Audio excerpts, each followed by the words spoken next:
Brought to you by the EveryDollar app. Start budgeting for free today.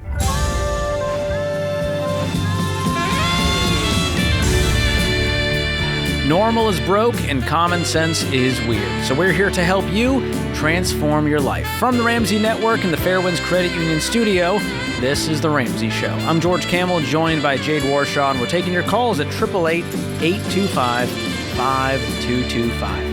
Gary is in Huntsville, Alabama. What's going on, Gary? How can we help? Yes.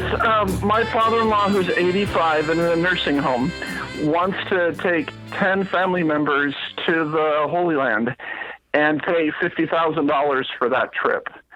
I am nervous that he is going to spend down his nest egg and may need Medicaid in the future. So that is my dilemma.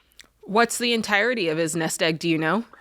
I have heard he has $200,000 and he's using Social Security and the RMDs for his current monthly payments to the nursing home. Who told you that? My brother-in-law, his son. Okay. Is he using the nest egg at all right now? Or are you saying he's just using Social Security plus RMDs from an investment account elsewhere? Or is it this $200,000? No, That's it? It's all that $200,000. That's everything he has to his name, and he wants to blow a fourth of that on this trip. Why does that concern you? Are you afraid that you'll be on the hook? Like, tell us more about how you're involved. I'm a family. I'm one of those 10 family members. I'm a family of 4. So that is $20,000 of this money. And I don't want to burn his money. I don't want to be responsible for burning his money and getting him into Medicaid if he has a stroke or mental decline. Let me ask this. Is he in his right mind? Is he well mentally still? Is he still with it? He's declining. He's having some thinking issues and some memory issues. So that also, it's in the kindness of his heart he wants to do this. I'm just not comfortable spending, for me, $20,000 of that money for my family. Don't go. What happens if you don't go? Yeah. Well, I was asked, quite frankly, pick dates, and I was like, I'm kind of being a wet blanket on this thing. So no, I don't think you're being a wet blanket. I think that you're an adult and you have the ability to look out at something and say, this makes me feel comfortable or this doesn't make me feel comfortable. And I think because other family members are involved that might not agree with you, or maybe they don't have the same knowledge base that you have about his money. I think it's okay for you to say, and you could even say to him, I got some information. I don't know that it's accurate and I'm not trying to overstep, but this is what I was told, that you have $200,000 and I just don't feel comfortable with you spending 20 of it on my family. I think what you're doing is generous, but I just don't feel comfortable. Thank you, but no thank you. And then he might come back and say, actually, that's not true. I have, more money or whatever. But I think you have the ability to say that. And it's not being a wet blanket. It's just you choosing as an adult. Okay. Yeah. Thank you. I was heading that direction. I don't want to see him on Medicaid, basically being a burden on society when I'm taking the money to go on a nice trip. Medicaid, I don't think that's really what's going to happen here. You're saying if he runs out of money and then can't pay for the current nursing home, then he switches over to Medicare because he's basically impoverished. Yes, Medicaid, I looked and there's a 5-year look back. Yeah, exactly. So if he burns through this money, there can be a 5-year look back, and he may not even be able to get it, which would put him on the street. Now there's a gap, and you guys are going to have to cover it. And that's your true fear, Gary, is that the financial burden is going to be on you guys, the siblings, to have to fund the rest of his life. And let's say he goes to 90. That's still 5 years, right? Right.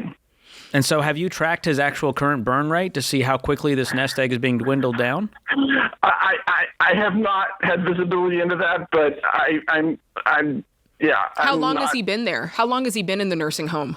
I would say, 4 years. There might be. Is that like $100,000 a year? What's it costing? I do not know the details. He said that it's Social Security. He's very independent. He has a room and food. That's what he's using right now. But he said it's Social Security and the RMDs. is what's paying for the. Yeah, I mean, if you wanted to look further into it, you could look and find out what is he spending on the nursing home every year. There could very well be a lot more to his financial life that you just don't know. I mean, he's an adult and probably has more going on than maybe what you're aware of. So I just think there's a lot of unknowns here. If you just don't feel comfortable about it and you don't want to snoop around any further, you can say no. If you feel like you have the right to snoop a little further and just find out, hey, is this going to affect me in any way if we run out of money? You've been here 4 years. You've already gone longer than the average kind of stay here. Is there anything we need to know? Like, I think it's okay to ask questions in a respectful way if you're concerned about you're his clearly care in doing the it out of future. love. Yeah. And so I don't think it's going to come across like you're just trying to be a jerk here. But, I mean, here's the truth, Gary. Whether he burns 25% of his nest egg or 15%, chances are he's still going to run out of money. And so I don't want you to feel any guilt for whatever happens in the future regarding his finances. He was an adult. He made his choices. Your best bet is changing your own family tree so that you never put your kids in this position. And you are the in-law, so you probably need to step lightly here. Your wife is probably the one that needs to have these conversations. How does she feel about it? Gosh, she was willing to pick dates, and we need to talk more about that. Why not just send your wife and she can have some family time? That's possible. You hang back with the kids. You don't have the guilt. She gets to have probably the final trip with her father that she'll ever take. And so that part to me, listen, you don't block a blessing. If this is what he wants for his legacy and to have this experience with his family, let him have it. Because again, it's not going to be the make or break on if he's going to, not be able to be in this nursing home. It's $20,000. And so he has 200 to his name. That's true. We don't know if there's more. Right. We don't know what it's invested in. We don't know how long he has on this earth. And so I think you're taking on a lot of the weight, and I want to release you from that. Yeah, thank you. I'm guessing you care more than anyone else in the family about this at this point. Yeah. I generally try to plan my finances, and I try to work through contingencies myself. And here's the thing. I'm like you. I'm very type A. I'm doing the research. I can't put that on other people to also be the spreadsheet nerd going, hey, I see on my spreadsheet you're going to run out of money in the next 6 months.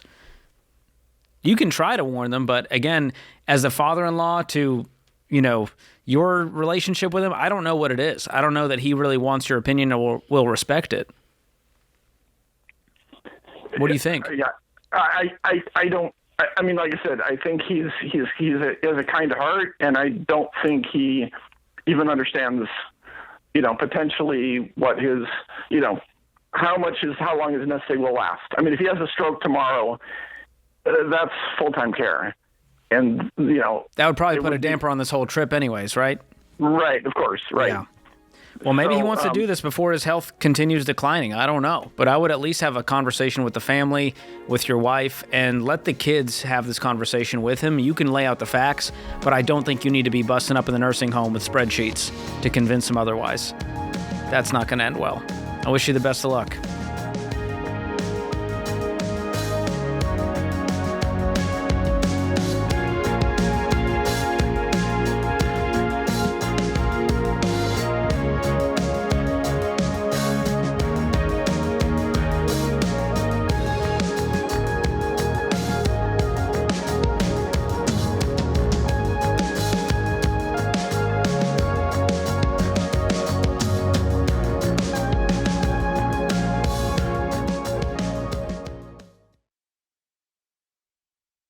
Let me tell you what I get asked all the time. When should I get term life insurance? How much do I need? Is it affordable? Those are the right questions to be asking.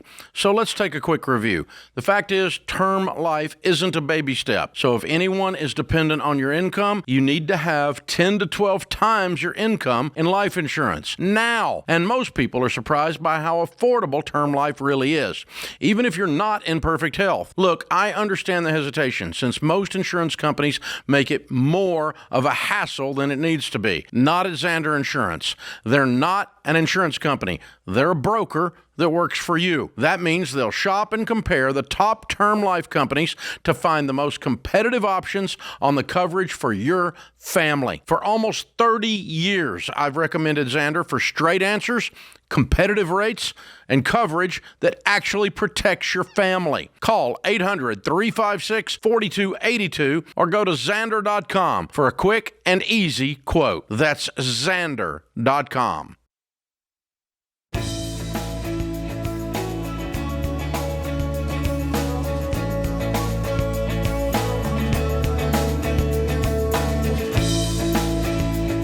Joel is in Los Angeles up next. Joel, welcome to the Ramsey Show.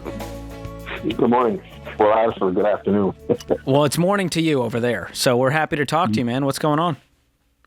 I have my mom passed away last year. I tried to call last year, but I got through, but I didn't have time to finish the call. So she passed away last year. The house is paid off. It's my sister and myself are on the will to do something with her house and her estate, but I can't seem to get my sister to initiate to help me to get this, to put me on as a trustee so I can sell the house and give her half and my half. So what are my options here? She doesn't want to sell the house. Why? She's got a little bit of a mental health. Well, she's got a mental health issue, and she thinks I'm out to kill her or something to that effect. Oh. Yeah. So what does selling a property have to do with this? I have no idea, man. She won't even answer my call. I know where she lives. I went over there to talk to her, and she threatened to call the cops because I wasn't invited on her property or something to that effect. Well, do you have a history of being murderous?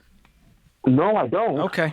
Do you think you need to get a court order or a judge involved if she's honestly mentally unwell for you to be listed with her on this? It's going to be hard for you guys to do anything. Yeah, she can pass that test. She can pass that. She's done it before, you know. I think she does have some mental health issues, but when she goes to court, because she's been to court a few times, I think she passed out all that. So I'm trying to avoid this going into probate. It shouldn't really go to probate, but that might be where we're going. I think it's going to go regardless. Was it willed that way, or is this just something you guys are assuming? Well, what do you mean by willed, man? Did she have a will that said that you and your sister are the owners of the house if she were to pass away? Yeah, it's deeded down to myself, my sister, and then myself, yeah. Equally, 50-50. Yeah. What's the house worth? Oh, probably about $500,000, maybe $600,000, something to that effect. How are you doing financially? I'm doing okay, man. With all this happening, because I took care of my mom and dad for a long time, and then my dad passed away 2021, and my mom passed away last year. A little burnt out. I'm kind of got a little bit of nest egg with my pension and my 401. I'm a little early for retirement because I can do it at 62, which turns in November. So, I'm thinking about go ahead and pulling the trigger on that, but I'd like to get that settled. But I don't know what my options are because every time I try to talk to her, it's always she doesn't return a call. She doesn't want to talk to me. It just keeps going on and on. Well, I mean, there's something you can do called a partition action, but that's going to cost you time and money in courts to basically have the judge force the sale of the house. And she obviously is not in a place where she's going to buy you out. She doesn't have $250,000 to take your portion. No. To get you out of this. So the other option is it just sits. Is anyone using the house right now? No, nobody's using the house, no. It's just vacant, collecting dust, and you guys are paying property taxes and insurance on it? Who's covering that? My mom's estate. She still has some money in the bank. Okay. And once that gets dwindled down, what happens? Or is there enough there to cover it? Yeah. Is there enough to cover it in perpetuity? Like there's $500,000 in there? No, it's not even close to that. Okay. It's probably about 60 something. I think 60 in that effect. Yeah. I would talk to you can't talk to your sister casually at this point. So you might need a mediator to actually get through to her to explain the situation and what the options are. And are you saying, is it just with you, or does she have enough mental health issues that like she's not in a place where she could even make this decision? She really hasn't worked in years. I can't remember the last time she had a real job. She does this hustling thing where she does try to book people for travel, stuff like that. But I don't. She's got a pie in the sky, lifestyles of the rich and famous, but on a pork and beans budget. It's been like that for years, and I didn't get any assistance with her taking care of my mom or dad for years, so I don't expect her to change anything now. I just want her to sign the paperwork over to me. I'm not going to, I'll have it all legal, where she'll get her half and I get my half. Yeah, does she understand she's going to walk away with this thing with, over $200,000? That's life-changing money, considering it's not even being rented out. There's no cash flow happening here. No. So regardless of how she feels about you, if someone were to stroke her a check for $250,000, I think she would take it.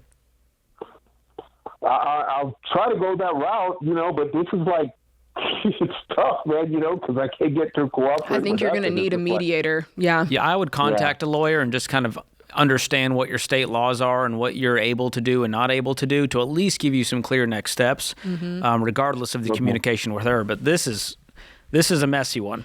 It's a pretty rare scenario where your sister thinks you're out to murder her and therefore won't let you sell the property. But I don't know what that has to do with the property still. Regardless, you don't have to be there for the sale. You guys can be in separate rooms, but I would try to get some closure on this, and I'll let it just sit there collecting dust while you keep paying the bills out of Mom's estate. Abby is calling in from Sacramento up next. Abby, welcome to the show. Hi, good morning. Hey, how you doing? Good. So I am a college student, and I have recently come into a gift or inheritance of $25,000 from when my grandpa passed away in 2023 from the sale of his house. Cool. And I want to make a very wise decision where to put this inheritance money or this gift money.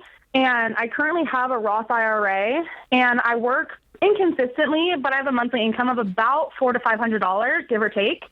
I just want to make a really good financial decision for my future for after I graduate. Love it. How far are you into school? I just finished my junior year, so I'm going into senior year, 2 more semesters of undergrad, and then 2 semesters of a credentialing program. Nice. How are you paying for that? My parents are paying for my college. They're paying as they go, so no student loans, no Parent Plus loans or anything like that. Fantastic. How are you living? Are you living on campus, or do you have an apartment? Tell us about that. So for the first 2 years, I went to junior college, and I lived at home, so no rent or anything expenses that way for the first 2. This year, I moved down about an hour away from home and had an apartment. My parents paid my half of the rent. My boyfriend paid the other half of the rent. And I just used my work to pay for groceries, gas, basic utilities, living that kind of expenses. thing. Okay. So you currently have no debt whatsoever? I have a car payment with my parents and me as a co-signer, and there's about $6,700 left on that, but they make that payment as well. Great. So now you're down to $19,000 because we're going to pay that off today. That's not a fun thing to have hanging around. It's going to cause resentment at some point. So now you're debt-free with $19,000. Do you have anything in savings currently? Currently in savings, I have probably like $500. Great. So now we can beef that up to have a little emergency fund of 3 to 6 months of expenses. Even if your expenses are low right now, having $10,000 as a minimum is a good baseline. Okay. So now you're down to $9,000, and now you're at the spot where you're debt-free, you got an emergency fund, you're investing for the future, so you could max out a Roth IRA for the year and still have money left over. Yes, I maxed out my Roth IRA. I've had it since 2024. And in 2024, I maxed it out, the $7,000, and then last year, the $7,500. And then this year, I've only contributed $50 to it because I was living away from home and all of my money went to my living. Perfect. So you got another $74.50 you can put in there with $1,500 left over. I would just park that in a high yield savings account with your emergency fund and call it 11 or 12 grand for your emergency fund. Because what's going to happen is once you graduate school, life's going to change drastically, and you're going to be very thankful to have some money on hand to cover. Maybe it's a car repair. Maybe it's a move across the country for a different job. Maybe it's a future down payment on a house. And so those are shorter term goals. So I would keep that more liquid. That's where my parents were kind of going. They wanted me to use the whole $25,000 as a down payment for a future house or as part of the down payment. And they said that they would match whatever I put down. That's a route you could go. I think both of those, I think what George laid out is a fair path. And I think there's also a path where you do keep the emergency fund separate, like you said, and then with whatever's left over, you park that in maybe a separate high yield, or you use a Fairwinds account and just earmark that money instead of putting it in a Roth. You just earmark it for house down payment. And if you have the plan of buying a house, in 5 years or less, that's a great idea. And then if your parents want to match it, well, now you've got double the money. They're going to match it regardless. So I would become debt-free with an emergency fund before ever starting that savings for the down payment. Way to go.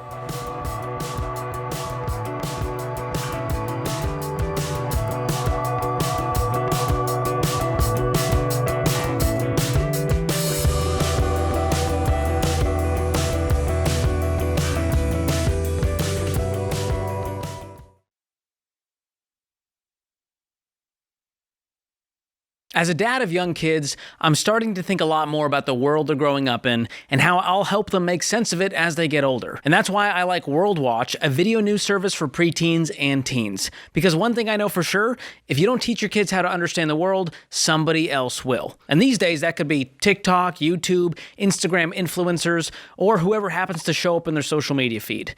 World Watch's 10-minute videos help young people understand what's happening in the world through a Christian worldview without all the outrage, negativity, and noise that is everywhere these days. The reporting is factual, engaging, and designed specifically for preteens and teens. And World Watch creates opportunities for something every family needs more of: meaningful conversations. Instead of just reacting to headlines, kids learn how to think about what's happening in the world, and parents get a chance to keep those conversations going at home. Because when my kids are old enough, I want them informed, not overwhelmed. And right now, you can get a 30-day free trial. Just go to worldwatch.news/Ramsey or use promo code Ramsey to get started. That's worldwatch.news/Ramsey.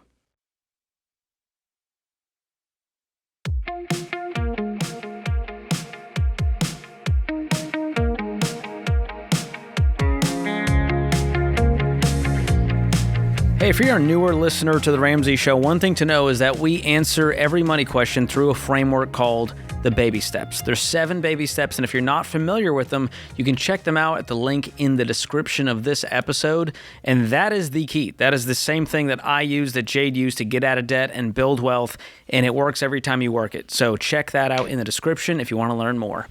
All right, Haven is in Knoxville, Tennessee up next. What's going on, Haven? Hi, guys. Thank you so much for taking my call. Absolutely. What's going on? Okay, so my question is, me and my husband took on debt about 2 years ago, the first time in our 5-year marriage, and it was all in a mortgage. But that was the first time in our marriage that we felt a lot of weight and heaviness and a stress. And even though it was still within Ramsey's perimeters, it still felt very heavy.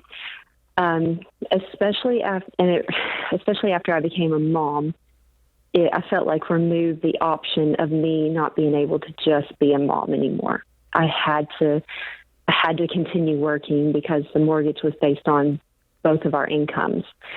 And so we decided to try to put the house on the market, go to a smaller rent.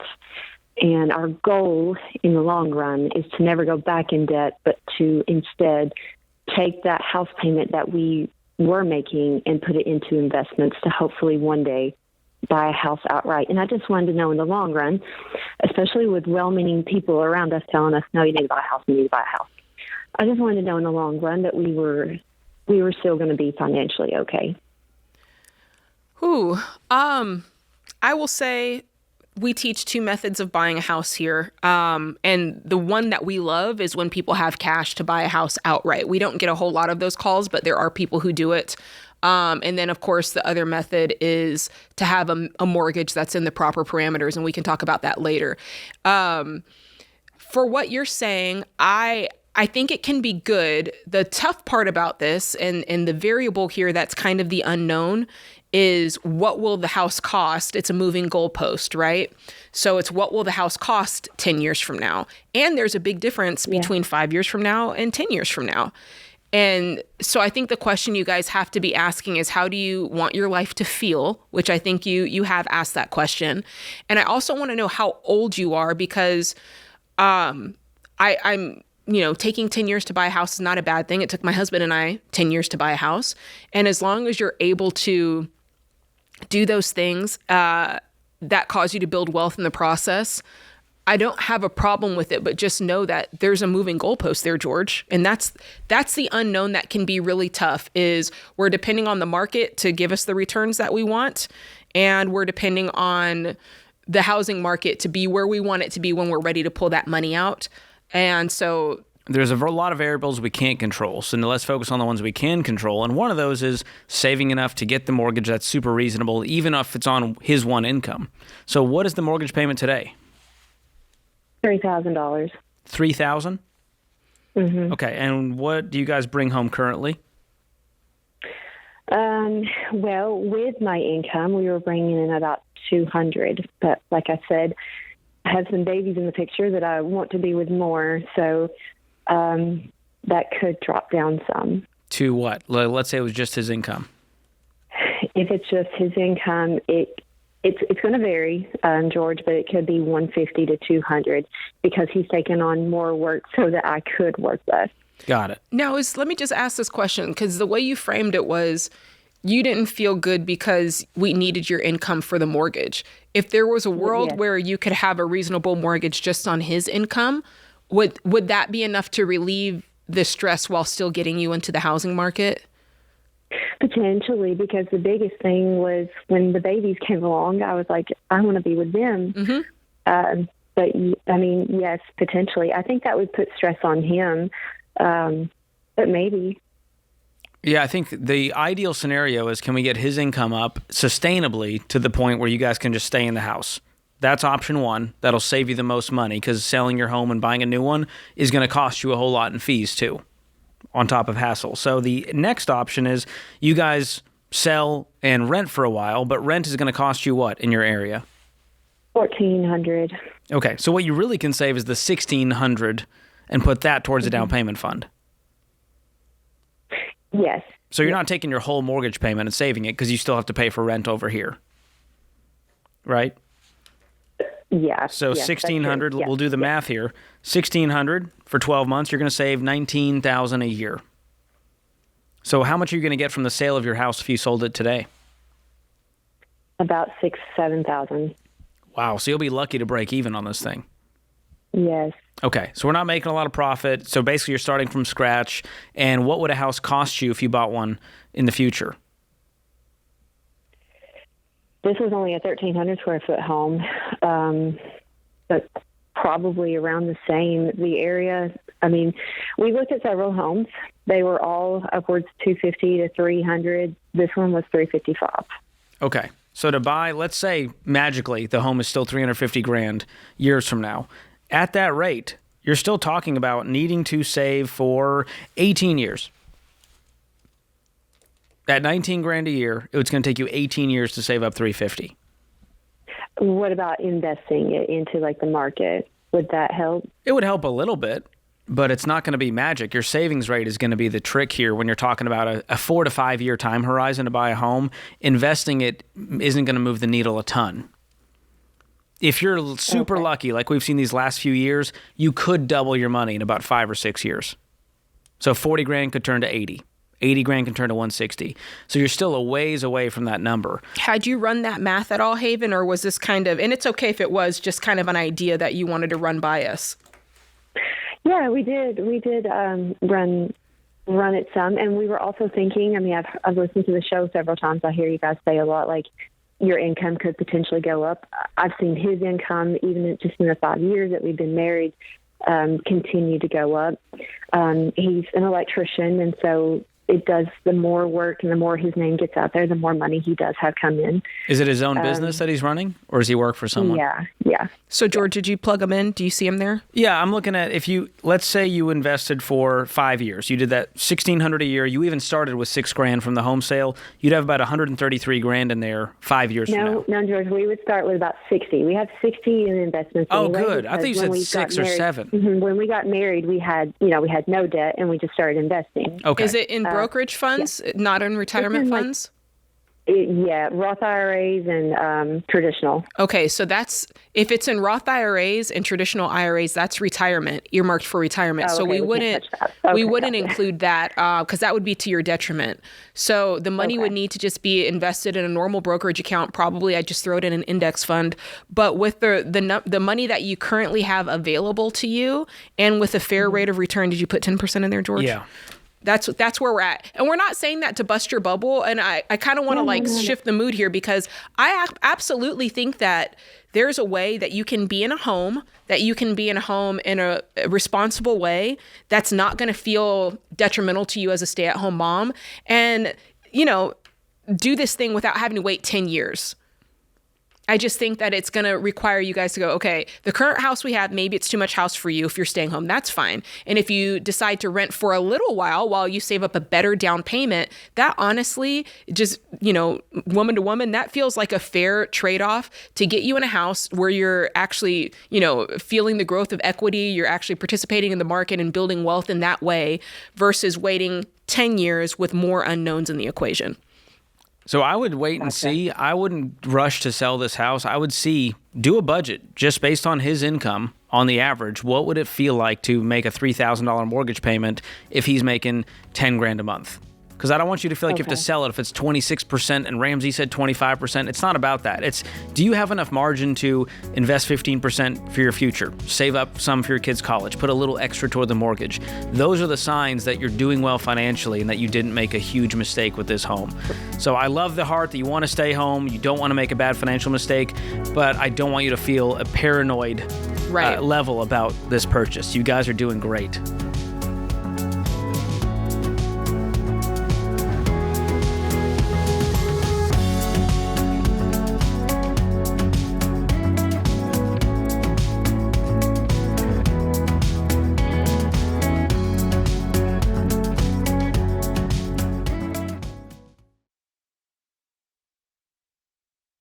Hey, what's up, guys? It's Jade. Back to school season is here, and that means you've already got enough on your plate, between dropping the kids off at school to taking them to practice, or maybe you've got a kid driving off to college. Either way, you rely on your vehicles to keep life moving. That's why I trust Christian Brothers Automotive, because the last thing you need is car trouble. And one thing I really like about Christian Brothers is their digital vehicle inspection. They show you exactly what their technicians see, so you're not left wondering what's wrong with your car or whether the work is actually needed. You get honest recommendations, repairs you can trust, and the confidence that comes from knowing what's really going on under that hood. Think of it like a report card for your vehicle. And the best part is, every repair comes with their nice difference warranty, 3 years or 36,000 miles, whichever benefits you more. Give yourself one less thing to worry about this school year and go to cbac.com/Ramsey to schedule your service and get 10% off your visit. That's cbac.com/Ramsey. 10% off up to a $250 value. See store for details.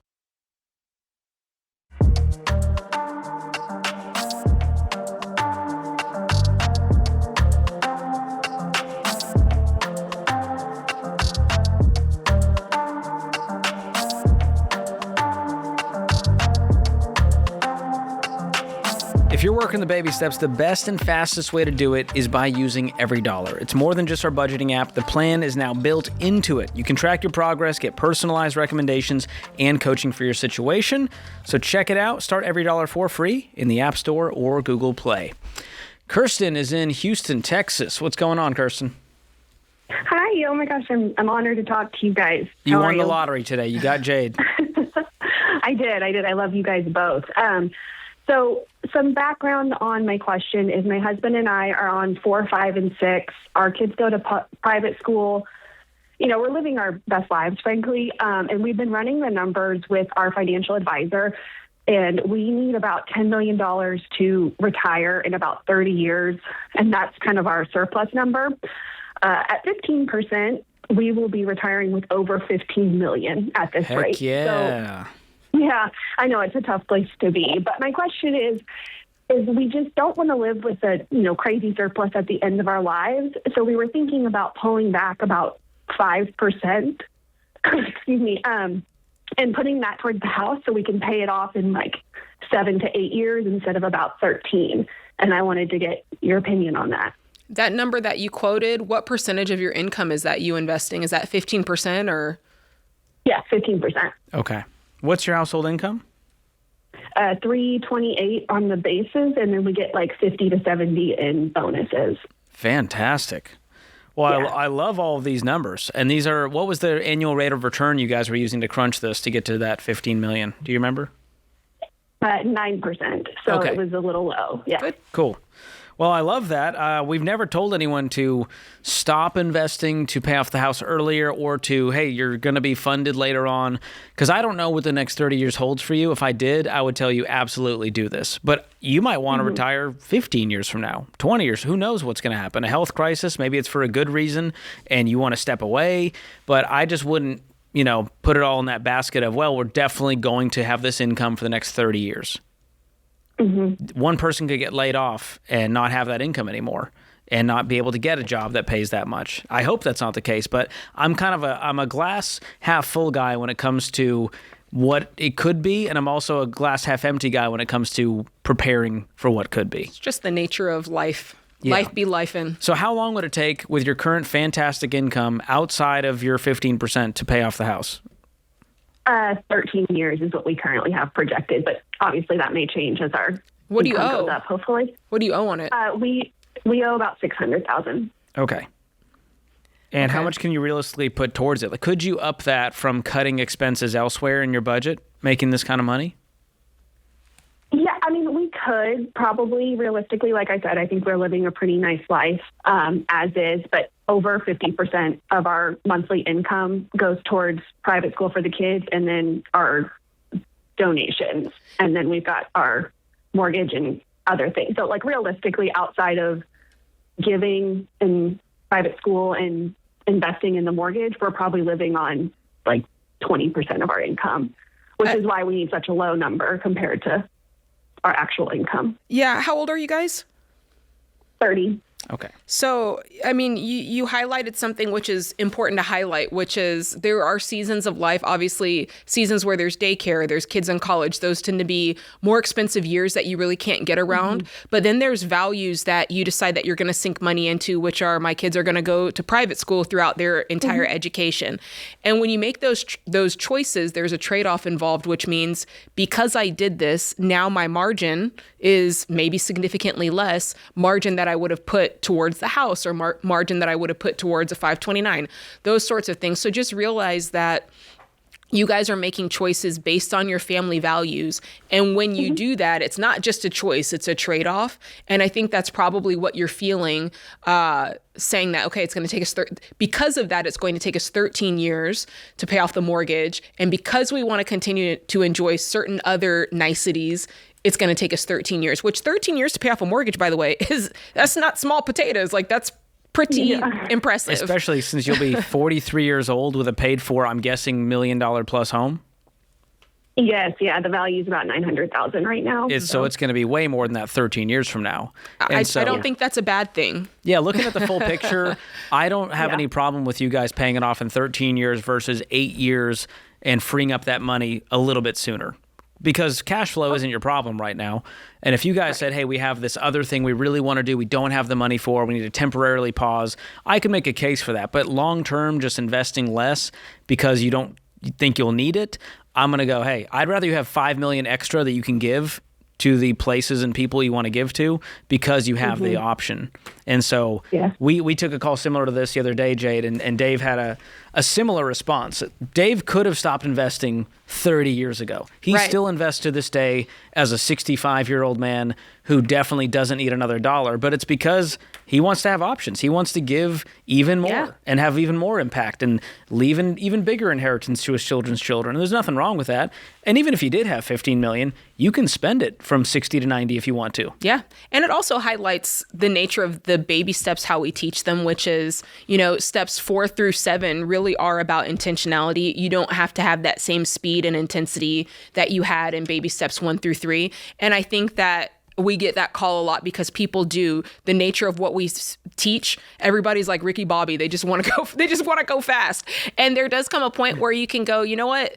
I can actually enjoy my life. I can value private school. I can value family vacations. And if that means I pay off my mortgage in 11 years instead of 6, that's okay. It's a You're still winning goal. at life if you pay off your mortgage in 11 or 12 years. If you pay it off in under 15, that's a huge win in my book, and you're doing better than most of America. Absolutely. So, way to go. I like solving good problems. That's a good problem to have right there. is. All right. Matthew's in Austin, Texas up next. What's going on, Matthew? Hey, thanks for taking my call. Absolutely. Hey, just a quick question on 401k plans. My wife and I have worked at several companies over the last 10 years, and we have 401k plans kind of spread out everywhere, all different apps, things like that, and really wanted to consolidate it. And to be honest, Gemini and Claude have been giving me conflicting stuff, so I really wanted to call and see what are my best options to consolidate everything in a safe way. I'm curious, what was the general consensus so far, if you didn't call General consensus was to do an IRA rollover, but our contributions are split up between pre-tax and 401k Roth, and I'm not sure how to split that up or anything like that. I got you. I actually just did this for my wife not too long ago because she left Ramsey to stay home with our kids after a 9-year career, and because her match portion was in traditional and her investment portion was in Roth, her contributions, what I did was create 2 different IRAs. So a rollover traditional IRA and a rollover Roth IRA. And so once, I get that check from her old 401k, it goes into Vanguard into one portion and the other one to the other portion. So you just want to keep them in like kind. So a traditional portion needs to go in traditional rollover, and same with the Roth. And if you do it that way, it wasn't all that complicated. I literally took a picture of the check on my phone and it deposited within a day. And just be sure when you say check, the check is not made out to you. You're not cashing out those funds in any way. Yeah, you should be able to do a direct rollover. For some reason, because my life is difficult, they had to actually send a check for, in Vanguard's name to that account. In Vanguard's name, yep. And so that's the simplest way to do it. And you can do all of that if you have 5 old 401ks that are all traditional, you can put that all into one rollover IRA. You don't need 5 separate different ones. rollovers. Mm-hmm. Do they split it up for you, or is that something that I have to figure out between what we've already done for 401k Roth versus what hasn't been taxed yet? They should be able to write the checks. If you contact them, then they'll be separate checks because they're separate accounts completely with different account numbers. So once you get that, you should have 2 checks from every 401k if they had both Roth and traditional in them. Okay. And if you need help with this, you can contact a SmartVestor Pro, and they'll walk you through the whole process and handle all those pieces, because it can be scary. You're dealing with some big numbers here. You're like, oh, that's $160,000. I don't want to hit the wrong button. And so an investment pro can really help. You can jump on to RamseySolutions.com and give that a go. But yes, please, this is a PSA for anyone out there with a bunch of old 401ks sitting around. It is collecting dust, and it's dinging you with fees, and it's probably not performing very well. So it's time. Contact them, get that money out of there, put it in an IRA that's in your control. That's your best option. George, there's an estimated 31.9 million of forgotten 401ks left behind. That's wild. Don't forget, my friends. Goodness, that's different than $20 in the coat pocket.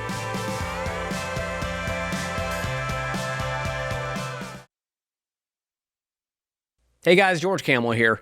There are a lot of things you probably shouldn't ignore. Your check engine light, that weird smell in your fridge, the smoke detector that's been beeping for 6 days, and maybe most importantly, your phone bill. The things we ignore have a funny way of costing us the most. And your phone carrier is counting on you ignoring that overpriced bill month after month so they can keep charging you more and more. But that's not the case with Boost Mobile. You don't need to keep overpaying when you can pay just $25 a month for Boost Mobile's unlimited plan. And the best part is you can bring your phone, keep your number, and pay just $25 a month forever. That price will not go up. It is inflation proof. There's no contracts, there's no hidden fees, there's no catch. And since most smartphones have an eSIM these days, you can switch from the comfort of your home just like I did. So it's okay to notice when you're paying more than you should, but you shouldn't keep doing that. Stop overpaying for your phone service. Go to boostmobile.com/Ramsey and make the switch today. That's boostmobile.com/Ramsey.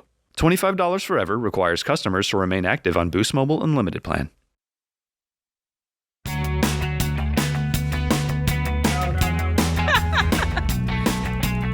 Welcome back to the Ramsey Show in the Fairwinds Credit Union studio. I'm George Kamel here with Jade Warshaw, taking your calls at 888-825-5225. Maury is in Tampa, Florida. What's going on, Maury? How can we help? Hey y'all, happy Friday. It's been a bit of a crazy year for me since January. And I just want some help figuring out what would be what the next best step is for me. Yeah, lay out the crazy. What happened? Well, at the top of the year, I was kind of crushing it, man. Top performing portfolio at my job, leading the account management team. I had baby step 1 knocked out, that was brutal. And I was working on step 2, but then my old Accord crapped out on me. And it would have cost more to fix it than I initially paid for it.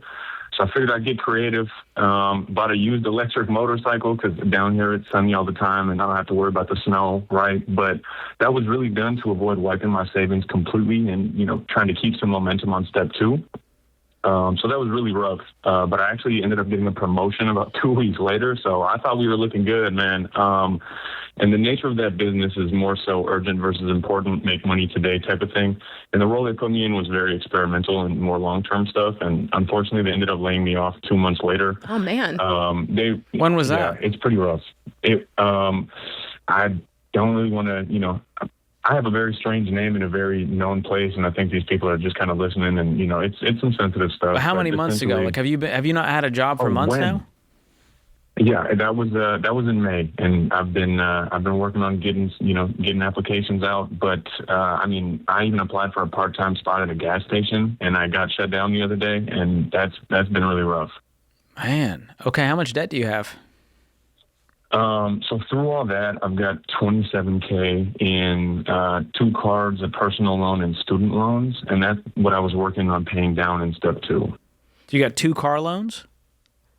Cards, credit cards. Yes. Oh, credit cards. Mm-hmm. Okay, so no car loan. Is it just you, or is no car loan either? Is it just you, or do you have kids, a wife, anybody else? Oh man, that's the rough part. My lady and I are going through a breakup right now. Oh man, I'm sorry to hear that. Was this a girlfriend? Yes, sir. So there's no real, it's not a divorce proceeding or anything, but our lease is ending right now, and it's been really rough over the last couple months. And so I've just been down in the dumps, man. To be honest with you, it's been tough. A lot. Yeah, I mean, you're living in a country song right now in the worst way. So I'm so sorry you're going through it. Without the dirt roads and the beer, Yeah, none of the fun parts. So what's next? Absolutely. Where are you going to live when this lease is up?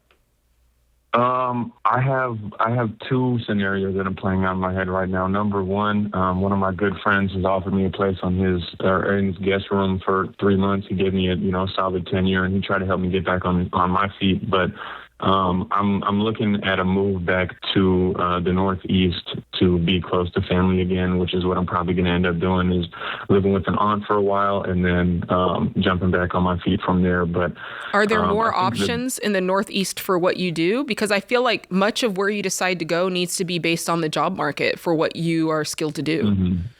Yeah, I mean, being in account management and sales, it's kind of everywhere, and then up in the Northeast as well. I mean, I'm sure I could knock on some doors for somebody selling, shoveling services. It's just been tough. So you need, I think there's 2 sides of this coin. I think there's the change of scenery because of what you've been through. And then there's the actual, where do I have the most opportunity? And I would spend some time really making sure that one is not, that the emotional side doesn't lead you to do something that may not be best for you work-wise. So I don't know the answer to that question. It's just me putting that out there for you to be thinking through. Because I could see how a change of scenery would be nice. But if the truth is there's more opportunity, I don't know, in the Florida area, then maybe you should stay in that area. So think through that. Because you will get a change of scenery simply by moving into a new apartment, wherever that is, right? Yeah, I'm not mad about the fresh start. I think that's great. We just need to be a little strategic about it, because right now we're moving out of weakness and desperation and not out of a place of strength.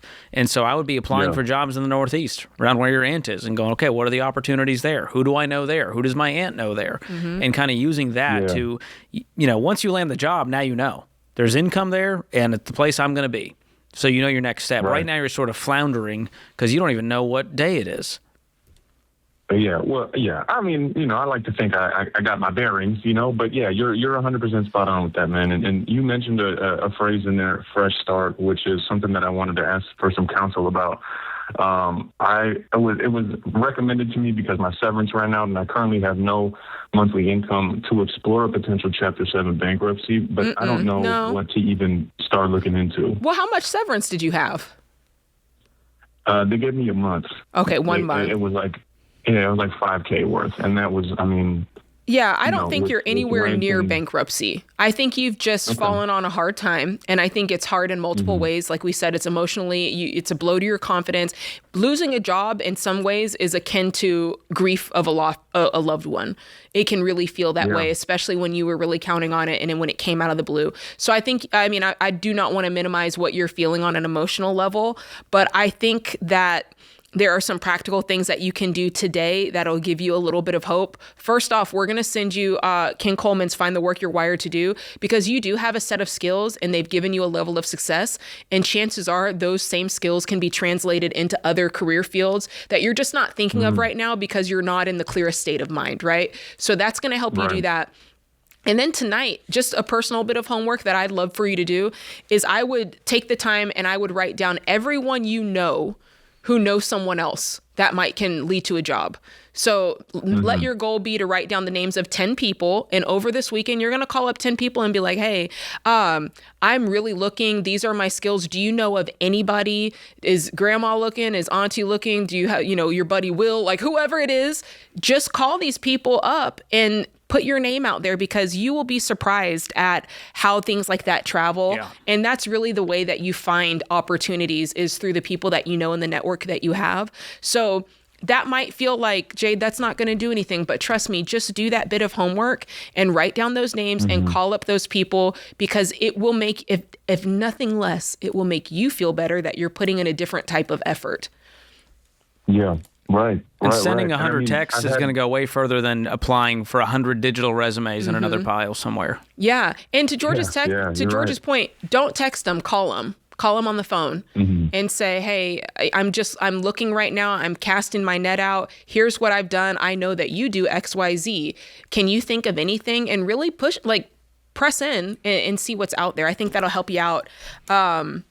That's what I would do tonight. Yeah. But this is one step at a time. Right now, you're just trying to cover the four walls and get through the end of the lease and put food on the table. So I'd be doing gig work. I'd be signing up for every app under the sun, walking dogs, you name it, house sitting, pet sitting. Find out who in your community needs anything, and you go do it and treat them well. And all of a sudden, you get to survive the next day and the next and the next. And hopefully you can find a part-time job that leads to the full-time job, and then we can make this move. But right now, man, I don't know how you're going to e-bike your way all the way to your aunt's house in the Northeast. Yeah. We don't have money to do that. No. So we got to figure out just the next right step. So hang on the line. We're going to send you Find the Work You're Wired to Do to help on the job side.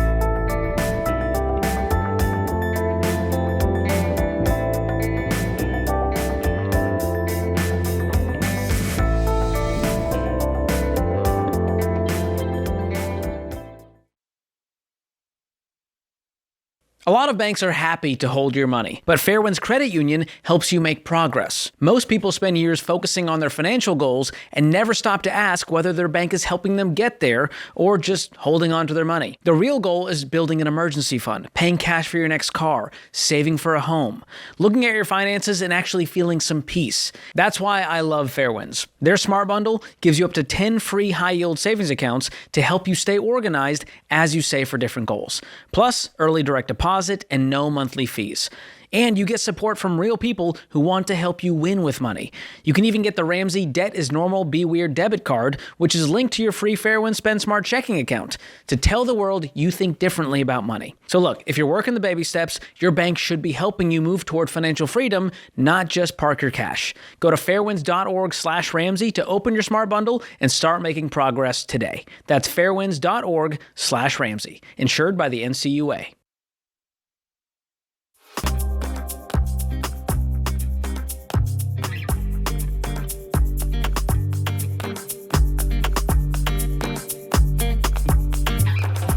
Elizabeth is up next in Nashville, just down the road. What's going on, Elizabeth? Hi, I am, my husband and I are $100K in debt, and we just found out we're pregnant. Whoa. I feel like we need to make some radical decisions in order to make this work. We also have a 4-month-old. You have a what? 4-month-old? A 4-month-old. Okay. And we live in Nashville, but we're from Minnesota. And we originally planned to move back to Minnesota after we got our debt paid off, because Nashville doesn't have state taxes, but Minnesota does. But now with 2 under 1, so is literally the only reason just to avoid state tax? Yeah, the taxes. They have the state income tax. So that's why you moved here? But you said you're trying to move back? We've been in Nashville for 5 years, but obviously being closer to family. Okay, so being closer to family. So now that you have another one on the way, you're like, hey, it'd be easier to be closer to family. Yes. Okay. What do you guys make? So hard. $120,000. All right. And you said you have $180,000 in consumer debt? Yeah, well, tell us about that 180. What is that?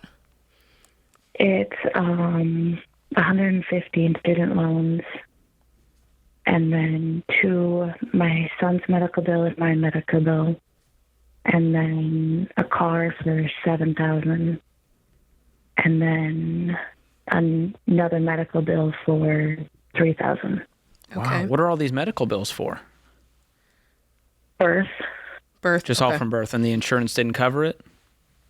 Yeah, they didn't cover that little bit. They covered everything else, though. Okay. The student loans, is that all one person, or is that both of you combined? Mine is $49,100, and his is the rest.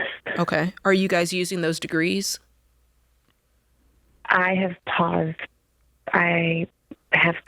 continuing my education until we get out of debt, because we don't want to take out any more. And then he was going to be using his degree, but we couldn't afford him to transfer to where he would lose his health insurance. Oh boy. So what are you guys doing for work? Not if you're not in your fields. He's a high school teacher. He was going to be going to the college atmosphere for recruitment, but he's staying in the high school for now, and then I work in accounting. And what were you going to do? I was going to actually get my accounting degree. Oh boy. Okay. Okay. Paused it for now because I don't want to take out any more debt. Got it. And the good news is there's an upside there for both of you career-wise that we could probably get to pretty easily once we get this cleaned up. Okay. So have you guys made progress thus far on the debt? We started this June 12th. We started on our journey, and we've paid off $5,100 so far. Good. And how much do you guys have in savings right now? Just the baby step. You got $1,000, start our emergency fund. Good, baby step 1. And then debt snowballing this, what's the next smallest debt you have to pay off? $300 student loan. Great. Okay, so we got some little ones, some ankle biters we can start knocking out. When you guys do your margin, when you do your every dollar budget every month, how much margin do you see there? It's after going minimums. Up. Right now it is $747.39. I've been on Look at this. Way to go. See, America, that is the type of answer we're looking for. This is a person who's on top of their numbers. You get down to the decimal, I know you're getting out of debt. I know, that's right. Okay, so that's on top of minimum payments and all of your living expenses. You got an extra $750. And that's just with our income. We've been doing Lyft, and I've been doing like 15 to 20 hours of Lyft, and then I started house cleaning. Wow, good for you. And it's just, I thought there was a light, and now I'm like, sorry. It's okay. It's okay. You're doing a lot, and then it sounds like this pregnancy was unexpected. Am I right? Yeah. Out of the blue, and it's kind of thrown, I mean, as wonderful it is for a baby to come into this world, it's also a little bit of a wrench in your plans. So totally, we're with you. We get it. Okay. Yeah. Okay, and we're going to help you go through it because you still got time, right? How far along are you? 5 weeks. Okay, so this baby's got time to cook. You still have time to make a big impact here, right? And if it slows down the debt payoff by a little bit, that's all right. Okay. The baby's still a blessing. And if it takes you 5 years instead of 4.6, we're going to still call that a win. Yeah. Okay, yeah. It's like you and like however many people are listening know, but nobody else knows. Well, I won't tell anybody if you don't. Secret safe here. You guys are on the right track with the 747. That's margin just from your normal jobs. And then with you doing all this extra side work. And I'm guessing your husband's doing some side work too, right? Yeah, we don't see each other. It's one's in with the baby and the other's out to go do something. And what do those side hustles combined bring in?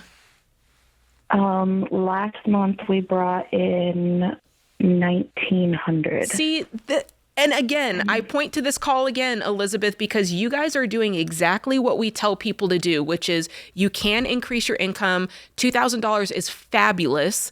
And if you add that to the 747, this is how it's done. And so now it's all about taking the number that you're out and running it backwards and saying, okay, if we continue to chunk this at the next series of debts, and then once those are freed up, that money adds to the snowball. Before you know it, your snowball is going to be at like $4,000 or $5,000. Am I wrong or am I right? No, you're right. Yeah. And it's okay if you pause the debt snowball for a little bit to stack up cash until the baby is here and healthy and safe. That's okay. I know it hurts because you're seeing the interest go up after you've been trying to knock it all down. But right now, you're in just that sort of stork mode. Yeah, and you want to learn from last time because it sounds like last time you guys didn't have that emergency fund there, that stork mode fund, and you got hit with some medical bills. So this time, I would be stacking up at least your deductible, your out-of-pocket max is what I would shoot for. It might be $1,000 a month for the next 8 months, and we're not going to do extra payments on the debts. But at least then you've got, $9-10 grand right there to protect you until you guys are home safe. And then if everything's great, just hit play and apply that $9 extra grand towards your debts. Okay. So it's a temporary setback as far as your debt payoff journey. And then are you guys going to move anyways so that family can help take care of the kids and you continue working? Our original plan was to move once we were completely out of debt, and I was hoping to have that done in 3 years. Mm-hmm. And I'm 4 years, and I'm thinking if we move now, well, not now, we can't afford it now. That's insane. Well, and you need jobs, right? Or are your jobs remote? He's in high school, so. Yeah, no, we would need jobs. So there's a couple. What's the game plan for childcare? What are you thinking? The baby would have to go to daycare because we can't afford not to both work. But it's just figuring out what to do because daycare is going to be $1,600 to $2,000. Yeah. For both kids or one? Because you got a 4-month-old too, right? That'd be, his daycare, I am very blessed. His daycare is only $800. Good. Okay, good. Wonderful. But then due to some complications, formula is $400 a month. Oh, wow. When will that budget line item end? When he's a year. Okay. So what you could do, if you were to move, let me just get the facts here. If you were to move, would you have a family member that would watch them instead, or that's still not an option? I think so, but I don't have that 100% nailed down. I know in the past our family had said that they would babysit if we moved back. I would check into that. I would check in to see if that offer is still good, because if it is, then that might motivate me to start looking the job, start the job hunt, back in Minnesota and see what's good over there. Either way, I think you guys this is an emotional time, but I think if you just take it one day at a time and take it one baby step at a time, I think that you guys are going to work your way through this. And it sounds like a lot right now, but each day that pressure is going to relieve just a little bit every time you take a step in the next right direction.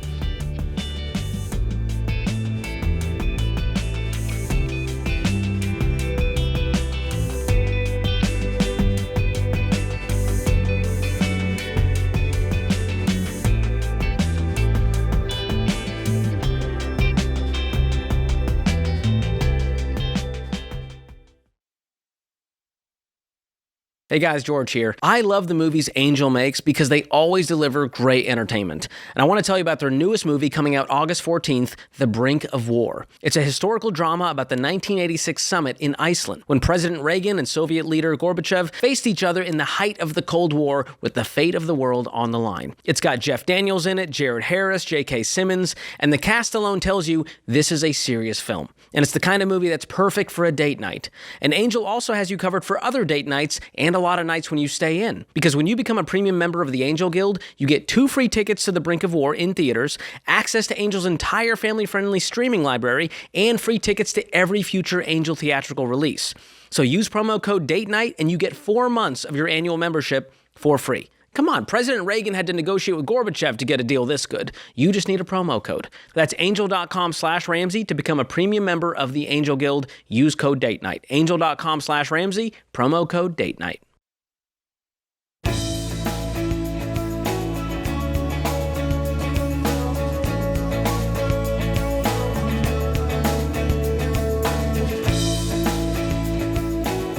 I can't believe it. The 2027 Ramsey Gold Planner is here and now available at the lowest price. We'll offer $35.97. Wow. Not even $36. For a We took limited 3 time cents only. off. For a That's limited right. time only, George. Well, they up it as time goes on, as we get closer to the new year. So this planner is more practical than ever before. We got brand new content from Jade Warshaw right here next to me, Rachel Cruz, Dr. John Deloney, plus goal-setting guidance and clear action steps to keep your momentum going all year long.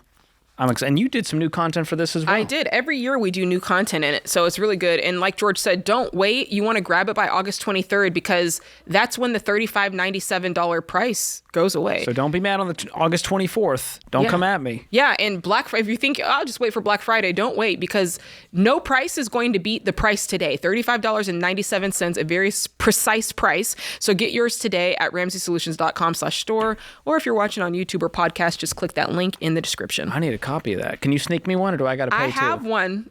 They're hard to get your hands on. I know. They don't just give them out willy-nilly around here. I'm not giving you mine, George. I All got to right. pony up the cash. Matt is in Chicago up next. What's going on, Matt?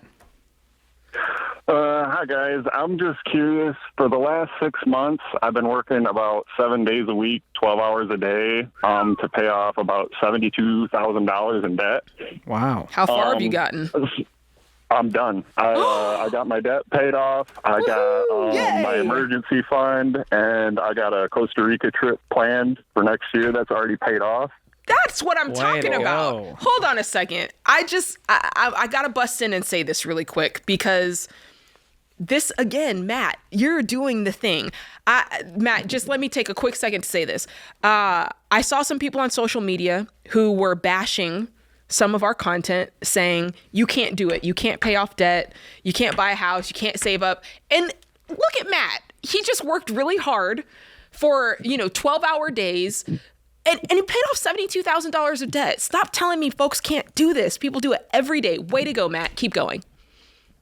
All right, so basically, about the house part, that's, I guess, part of my question. So my fiancée is an amazing woman. She's been supportive of me through all of this. I mean, she also works, too.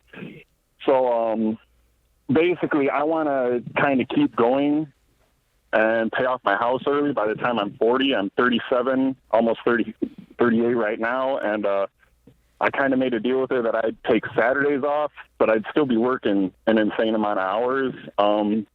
But I really want to get my house paid off by the time I'm 40. I want to be 100% debt-free by then. Okay.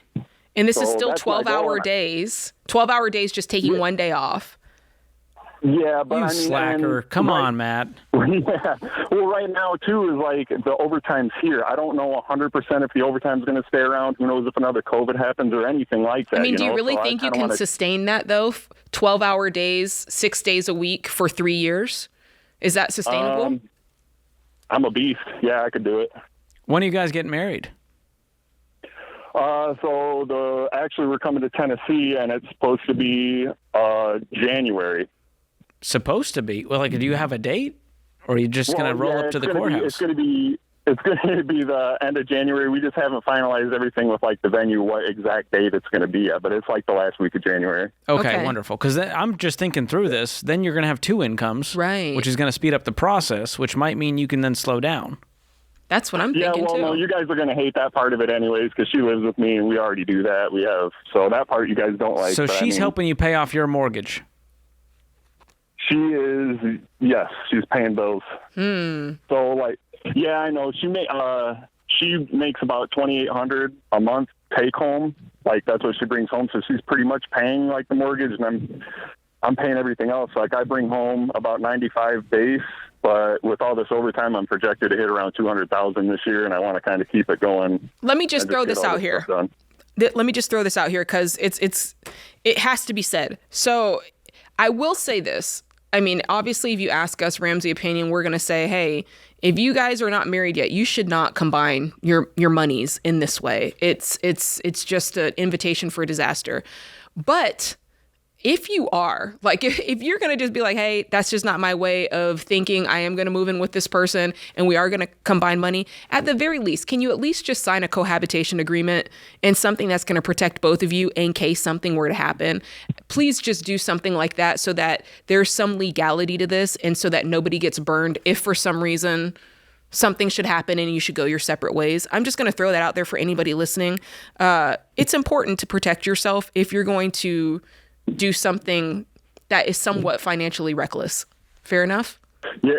Yeah, I understand that part too. And the house is only in my name. I guess that part's kind of... I know, but if you were to go separate ways and she's put all of this money onto your mortgage that's in your name, that's at a detriment to her. So she needs to have something in writing that would say, hey, I get this money back, or whatever that case. Protect yourselves if you guys are going to do this outside of the law. Put some law around you is what I'm saying.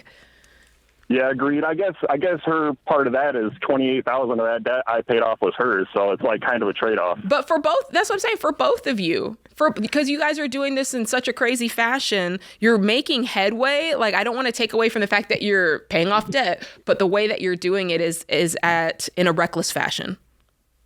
No, 100%. I know how you guys feel about that. Yeah. So here's what we teach, and here's the way I live my life. Once you get out of baby step 3, you're moving from intensity to intentionality. And I'm like you, Matt. I paid off my house. We did it in 26 months. The goal was 4 years. We were crazy. My wife and I both were like, let's just go for it. And we had both a very aligned vision for that. But it was a pretty small mortgage at the time. We put almost 50% down. And so there wasn't much to go, and it didn't crush our life. I was not working 80 hours a week. I don't even know if I was doing side hustles at the time. So it was a pretty low stakes way to live. I'm worried that you're going to burn out, or at least she's going to get burnt out on you never being home. And so I think there is a happy medium here of you working a reasonable amount, going, all right, my goal is 3 years. If it takes 4 or 5, it's going to be okay. I don't need to work Saturdays and Sundays and work till 9 p.m. every day. I know you're capable of that. It's not a sustainable thing to do for the next 3 years on top of what you've already done. Yeah, it is going to cost you something. Whether it's your physical health, mental health, your relationship. Yeah, she's on the same page as you. She wants to spend more time and stuff. That's why I was trying to take the Saturdays off and everything. And we still do trips and vacations and everything like that. I just really wanted to get this done. Now, I do think that you should be really intentional about putting extra towards a mortgage. I don't think any of us are saying by any means not to have that as a very clear goal, but we're just saying the speed can slow down a little bit because you will have a new marriage, and that requires a lot of time and intentionality as well. And you guys will both make more money over time, so you might end up hitting the goal even if you slow down. That's what I found happens. If you guys are aligned from the get-go with this marriage, you're going to hit the goal if you set it. And so I would definitely slow down if I were in your shoes, because we care about you, she cares about you. And you've got time. Yeah, this is a self-imposed goal. They're like, I want to do it. It's okay if it happens at 41. No one's mad at you. Yeah, I guess that's the comparison is the thief of joy type deal. I hear some of these people that are younger than me having all this stuff done, so I just really want to be done. And there's people older than you that wish they were where you're at. Facts. And so it's always a good reminder. There's an old Craig Groeschel quote. Pastor Craig says this, Jade. It's something to I'm going to butcher it, so I apologize. I know what you're going for. Comparison will either make you feel inferior or superior, and neither honors God. Something to that effect. I think that's right. Like either, well, I'm better than them because I compared, or I'm not as good as because I compared. And, whether you're a person of faith or not, it's just unhealthy. Yeah, I think that's right. And so it's a good reminder that no one is setting this goal but you, and it's great to be better than you were yesterday and beat your personal best, but don't do it in a way that causes you to become a workaholic or unhealthy and unbalanced. Yeah, and it's the same. I mean, we've hit on this a couple of times already, this show about making sure to make that shift from intensity to intense. Boy, say it for me. From intensity to intentionality. Thank you. My goodness gracious. But, there are some times where people call in and they've never been in debt, or they never really had to go through baby step 2.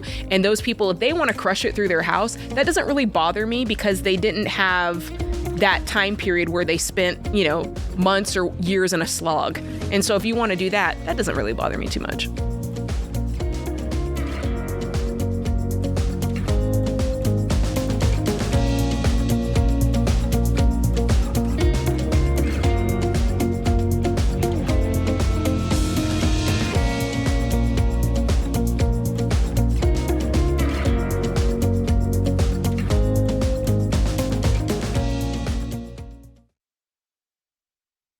I'm all about practical ways to save time and mental energy, especially during the summer when life gets busy. Between vacations, camps, deliveries, travel plans, online shopping, and trying to keep everyone organized, my mental load can get pretty full. That's one of the reasons why I love Delete Me. Most people don't realize how many data broker sites have their information online, like old addresses, phone numbers, and even family connections. And that can put you at risk of being a target for spammers and scammers. But removing all of it yourself can turn into a giant project. That's why Delete Me is amazing, because Delete Me handles it for you. Their privacy team of experts removes your personal information from hundreds of data broker sites, and they keep monitoring it throughout the year. So far, Delete Me has saved me about 90 hours I would have spent myself removing my information.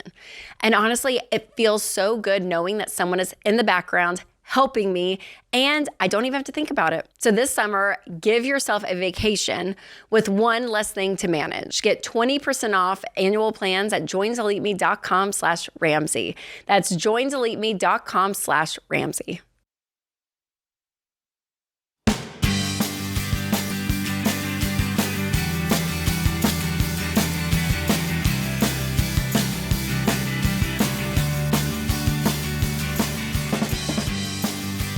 Ask Ramsey is our free AI tool that is built and trained on proven Ramsey principles. And today we're going to break down one of the questions we received this week. Here it is. I'm debt-free, have a fully funded emergency fund, and I'm saving for a down payment on a house. I do need to purchase a new car. Can I use my emergency fund for that? Ooh, wow. Yeah, I mean, we would advise you against using your emergency fund to pay for a brand new car, and we would say to just start a sinking fund instead.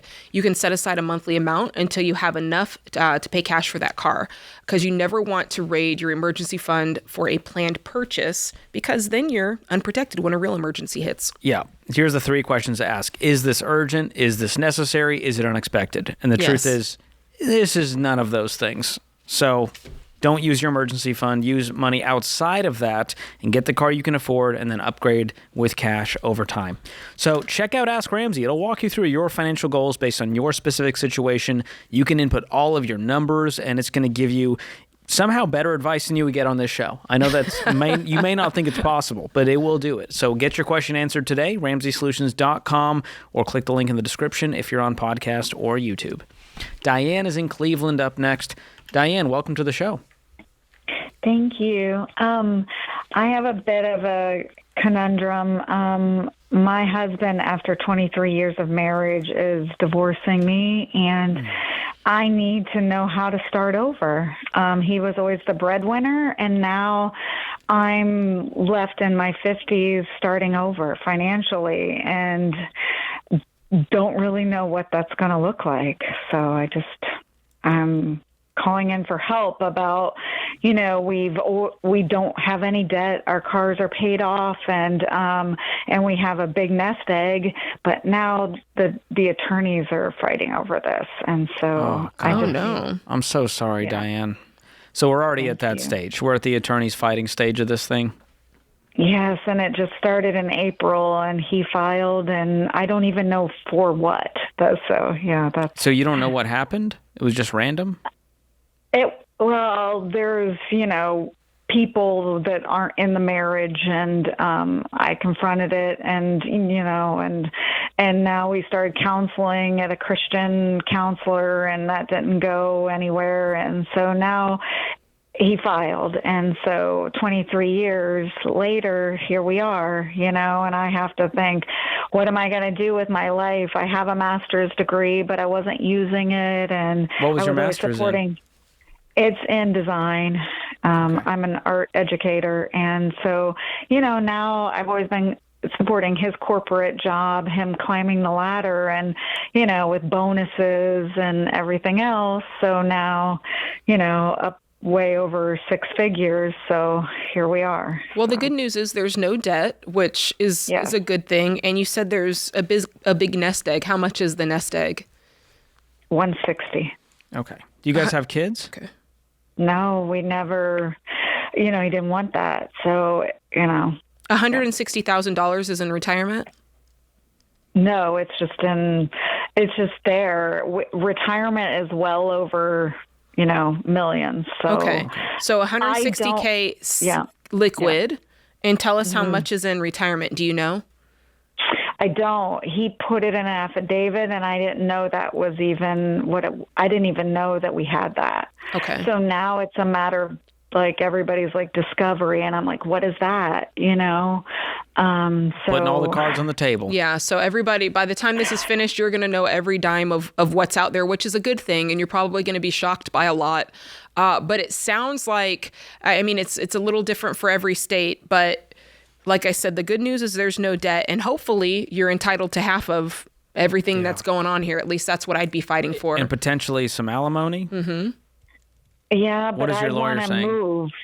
He's not saying much, and that's what I called in. I was like, my attorney's saying, you owe me this, but I haven't heard anything. I don't know the process. I don't know the steps. I've never been married before. I've never been divorced. Sure. Did your attorney come recommended, or is it just somebody that you selected? Yeah, it's just somebody I selected. Okay. It might be time to start talking with friends and family and people in your community about a good divorce attorney. And if you don't like the one you have, you can fire them and move on to someone else, because it sounds like you want more of an understanding of what's taking place. And I could understand that. And I feel very in the dark, and they just say, I forwarded an email, I want another $5,000. Yeah. You're going to pay for every phone call, every text, every email. And so if you don't feel like you're getting the information, just a basic level of communication, then you don't have to continue on with that person. They work for you. And so you want to make sure that you know what's going on at all bullied. times. I'm getting bullied a little bit, and it's so tough. Is he still living at the house? Or are you guys... No, I'm the only one living there. I don't even know where he is at this point. He's disappeared in April, so, yeah. Okay, and are you making payments for all the bills? That's what the attorney agreed to, but I don't have a job, so I'm like... Do you have a bank account or access to one? We have a joint, and I moved so that I could have retirement money because I want to move to Florida because I need to get away from that situation. Okay, so I think the fair thing for you to do right now is I wouldn't make any major moves, right? Now's not the time to move to Florida. Now's not the time to buy another house, right? This still needs to be sorted out. Wait till the dust settles. Yeah, wait till the dust settles on this. And I think that the two pieces, based off what I hear and the way you sound, I think you need two things. I think, number one, you need to find somebody who's a good friend who can help you advocate for yourself in this situation. Somebody, if it's somebody from church, if it's someone who's been through this, you just need someone in your corner who can help calm you down, who can, be in the meetings with you or help you interpret an email. That goes a really, really long way. And number two, based off what I hear, I don't know, and a good friend or advocate could help you, but I don't know that this lawyer is what you're looking for in terms of you ought to know what's going on in your own case. And if you don't, one of two things is happening. Either they're not communicating well, or you're just not in a place where you can hear it and receive it. Yeah. And I'm not sure which is true, to be honest with you. I don't either, because I've never had to hire an attorney, so I'm really just kind of at a loss. Mm-hmm. And, I've always gone with Dave Ramsey people because I know that they always educate you. Well, use the resources you have. If you receive a letter from your attorney, run it through Claude, run it through ChatGPT, and say, help me understand this. What does this mean? What's likely coming next? Like, there's a lot of resources out there that can help you understand. And I think that you're just in an emotional state, and it can be hard to just interpret things in your normal way, like the way you used to before all of this happened. Yeah. And if you're just in a mental fog. Yeah. And so do that tonight. Take every single email that you've had, drop it in there and say, what does this mean? Put it in layman's terms. Tell me what's next. What are my options? And I think that's going to also give you some peace just to help you sort through this. And you said you've contacted some Ramsey pros. So if you have a SmartVestor Pro in your life or a Ramsey trusted agent, I would ask them, say, hey, do you have any attorneys you would recommend in the area who can help me with XYZ? And they have an amazing Rolodex of people they've worked with that they trust, that they can recommend. And that's going to be a big help. But we always say that divorce turns a marriage into a business transaction. And so now it becomes, all right, what are all the assets? Who's getting what? And then you guys, the lawyers, the judge is going to decide what's fair. So just know that you're not destitute. You will be okay. And your job now is to figure out what this next chapter for Diane looks like. Yeah. And maybe it's, wow, I haven't worked in 20 years and now I'm going to go get licensed and be an art educator at a local school in Florida. Who knows what that looks like? But I hope there's some silver lining here and you actually find some newfound freedom, because it sounds like this marriage wasn't great for a while. This wasn't super sudden. Yeah, absolutely. And for anybody listening, I mean, it's a cautionary tale, right? We tell folks all the time that in a healthy marriage, there's that transparency. You should know what's going on with the money, what the assets are, what the debt is, what people are earning, all of those numbers. It's so important to be involved and to take a seat at the table so that if the worst happens, you're not left out in the cold and certainly in the dark. Yeah, being close-fisted like that is a huge red flag for any marriage. You want to know exactly what's going on.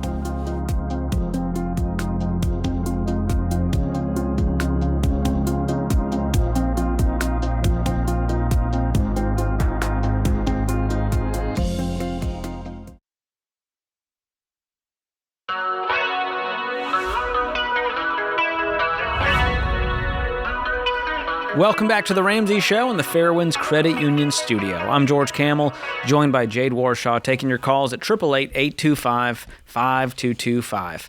Andrew is in Fort Wayne, Indiana. What's going on, Andrew? How can we help? Hey, friends. So grateful to take your time here. I do appreciate it. Sure. So I am kind of in a pickle here. I have no money, and I have a vehicle that has 278,000 miles on it. I've been the one to put the miles on it. I have about $20,000 in debt, and I'm going to need a new vehicle sooner than later, especially as we start getting into the winter season here. I really don't want to have to go into any more debt. Unfortunately, I just don't have any liquid cash or anything to buy a new vehicle. Is it broken down? Has it stopped on you? So no, I think the motor in this vehicle is going to outlast the frame, but it is certainly going to be at some point to where it is going to. What kind of car is it? A highway. It is a 2011 Ford Escape. I bought it 10 years ago. I was young and dumb. I just showed up on a car lot. Next thing you knew, I was signing papers, and I bought a way overpriced vehicle. And so I have at least drove the wheels off of it. It's getting pretty close. So yeah. What's wrong with it today? Is it just the fact that it's got a lot of miles and you see the writing on the wall, or is there an actual issue with it other than the miles today? It's still roadworthy at the moment. There's quite a bit of rust in some spots to where it's like, okay, who knows? I could lose a tire anytime I hit a bad pothole around here. Right. So you're more just thinking I need to start a sinking fund for a new car sooner than later. Correct. Okay. And unfortunately, I financially, a lot of life has happened over the last year. I don't have an emergency fund. Like, I've been unfortunately living paycheck to paycheck. What happened over the last 10 years? Oh, so the last 10 years I had some debt and then I paid it off. In 2020, I bought an affordable house. It's less than a quarter of my take-home pay. So, and I bought it in 2020 where the interest rates were still good. So that at the moment is probably my best asset. Again, I just don't have anything liquid from that. What's your $20K in debt? So some of it is I just a lot of stupid. So I got a home equity line of credit to pay off a medical debt, and the only reason I got the extra money was to negotiate with the medical stuff, and it turns out that they don't charge you interest on that stuff. So now I'm paying interest and variable interest, and it's tied to your house. And the whole $20,000 is the HELOC? So I pulled out $20,000 from the home equity line of credit. $10,000 of that was going to be for a vehicle, but having that $10,000 that, I was paying interest on my own money, even though I was borrowing it on the bank, I just put that all right back onto the debt, on the HELOC, and then the other 10. I'm confused. Where did it go? What magic trick did you do? So wait, you took $20,000. What did you use the $10,000 on? So I went to my bank. I pulled out a home equity line of credit to pay for a vehicle for when that time came, and then I had took the 10 extra grand to negotiate with the hospital bill. So that 10 grand's gone. Where did the other 10 grand go? I put it back towards the HELOC. So now what do you owe? That currently I only owe about $3,000 left. Oh, okay, well, you good. told me you had 20 grand of debt. So $3,000 of debt. Yes, no, that was just the first one. So Got it. Time is of the essence, so break it down just quick, like a list. Just tell us what you have today. Don't tell us the backstory just yet. Yeah, no. So I owe my aunt $8,000, and then another one is like I'm $600 behind in my gas bill, and then another $800 on my water bill. Okay, $800 behind on water, $600 behind on gas. Okay, tell us about your income, because something is happening there with your income that's causing these problems. So what kind of work do you do and what do you earn? I have a niche industry job, so I'm a professional silk screen printer. I will be making probably about $46,000 this year. You have your own setup? Nope, I work for a shop. Okay. How many hours a week do you work? So I have unlimited overtime, technically, that I can get, but I've been doing about 43 to 44 hours, so not a whole lot of overtime. And with the overtime that puts you at 46?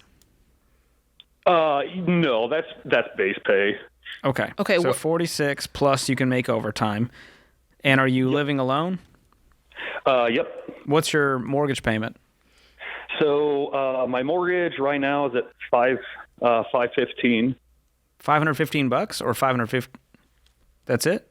Yes, sorry, $515. Okay, that's great. And what do you take home from the 46 plus overtime? What's an average month look like for you?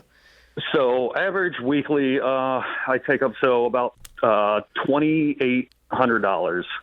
Okay, $2,800. We know $515 is going to rent. What's your other major expense? Because you don't have a car payment, and it's just you eating. Yeah, that's pretty much it. Are you making payments to the aunt, or is this just sitting out there? No, that's unfortunately just sitting out there. Like I have so many, like with the gas and the water. It's just been. Yeah, why haven't you been able to keep up with those bills? Yeah, what caused you to get behind? Something. So I was unemployed for a few months last year. Then I had a leak with the water, and all that stuff just kind of. But I mean, went today. to the wayside. Let me go back to today. So if I take your $2,800 and I subtract $515, now I've got $2,285. And let's say, what do you spend on groceries? Let's say you're going bare bones. Let's say you do $400 on groceries. You don't have a car payment. Can you reach over today and get current on the gas?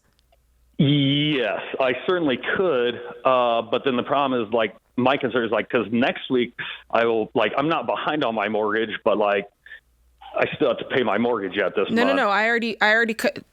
Let's pretend a clean month. Let's say you make $2,800 a month, and if I make $2,800 a month, I pay my rent. That's $515. Now I have $2,285. I'm going to go ahead and pay. Let's pretend we pay $400 for groceries. Now I've got $1,885. Now let's say, you know what, I'm going to pay the minimum that I can to keep my water on. Let's find out how much that is. How much can you pay minimum to keep the water on? Probably about $130. Okay, so I'll pay $130 there, and then I'll say I really want to get the gas current, so that's $600. And now I've still got $1,155 to go. You don't have a car payment. You don't have kids in daycare. Maybe you have a cell phone. I hope it's Boost Mobile, and you're only paying like $30 a month. Yeah, do you see what I'm saying? So what else is there that we're forgetting about? What I think is that you don't have a budget, and I think that you're doing some reckless spending and living for the moment. That's what I think. I am guilty as charged. Okay. Well, you open the call, Andrew, saying, hey, I've been doing stupid things. It's fine to do that and then learn from it, but it's been a decade of stupid. So you got to decide, Andrew, 2 years from now, where does he want to be? Financing a car, keeping up this cycle of payments, or finally breaking free, going, you know what? I got to go make some money. I got to go do some overtime, get rid of this debt, never go into debt again, get an emergency fund, pay cash for a car, and build some serious wealth. You got to decide, man. It's up to you.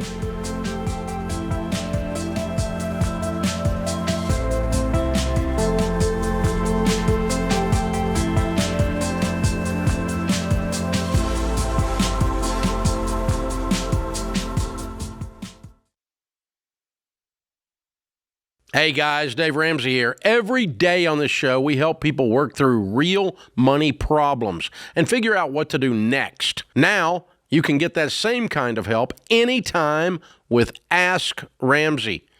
Ask your money question and get answers built on Ramsey principles we use on the show. Whether you're making a decision or just want something explained, Ask Ramsey is here to help. It's fast, simple, and free to use. Go to RamseySolutions.com and try Ask Ramsey today. That's RamseySolutions.com.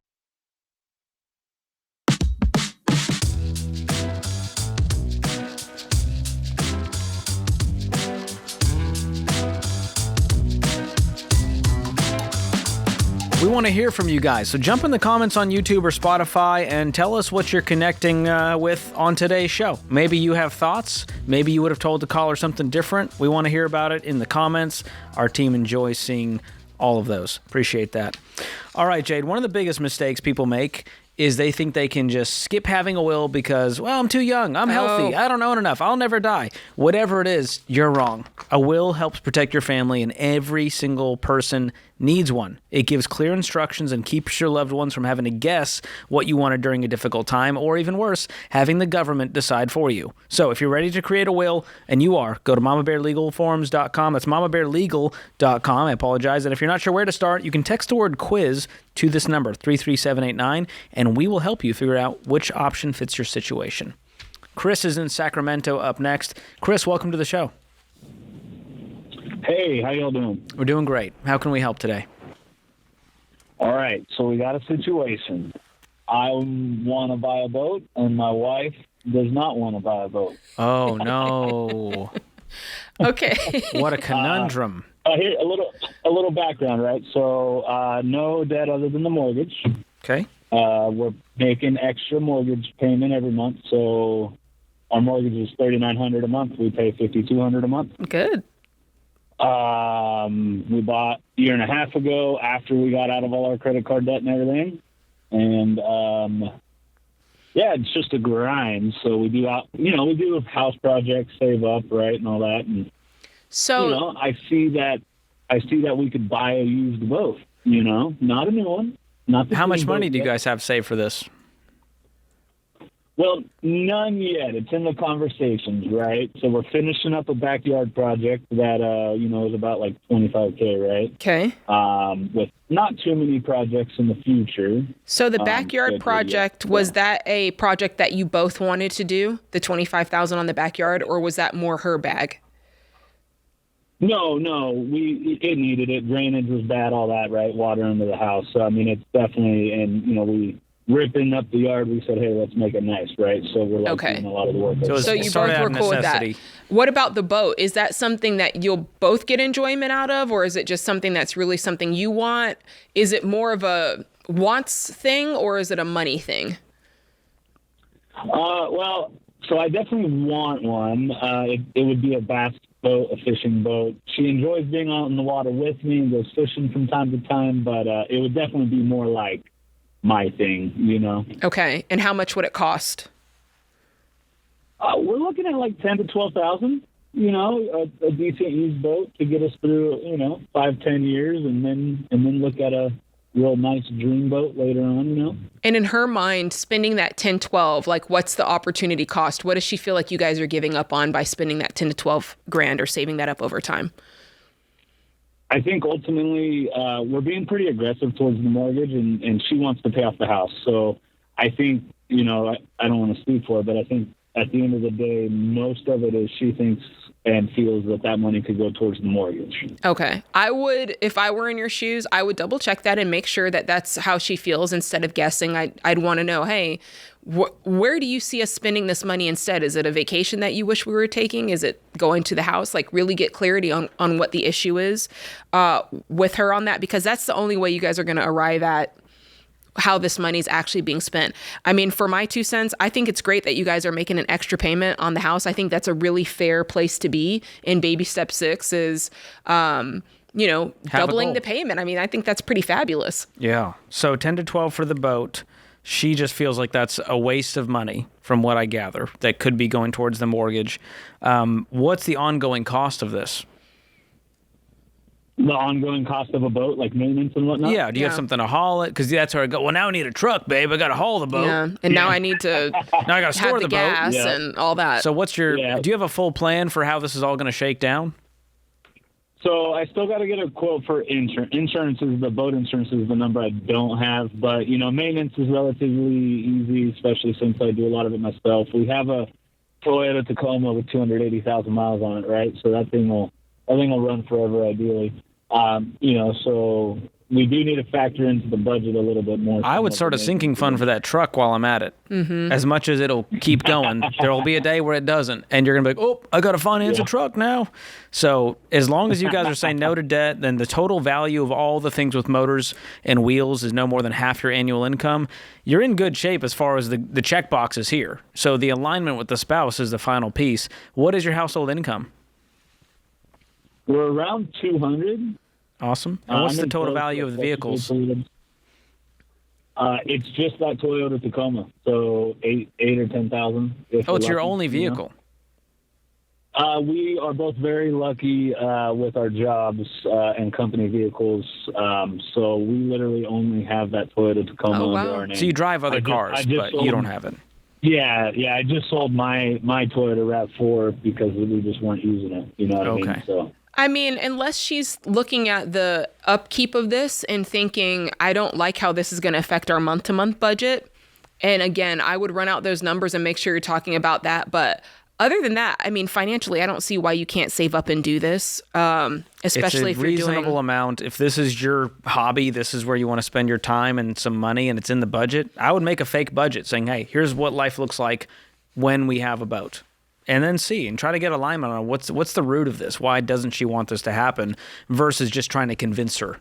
I think that's where we need to start talking to each other instead of missing each other. Yeah. But good luck, man. Brett is in Cleveland up next. What's going on, Brett?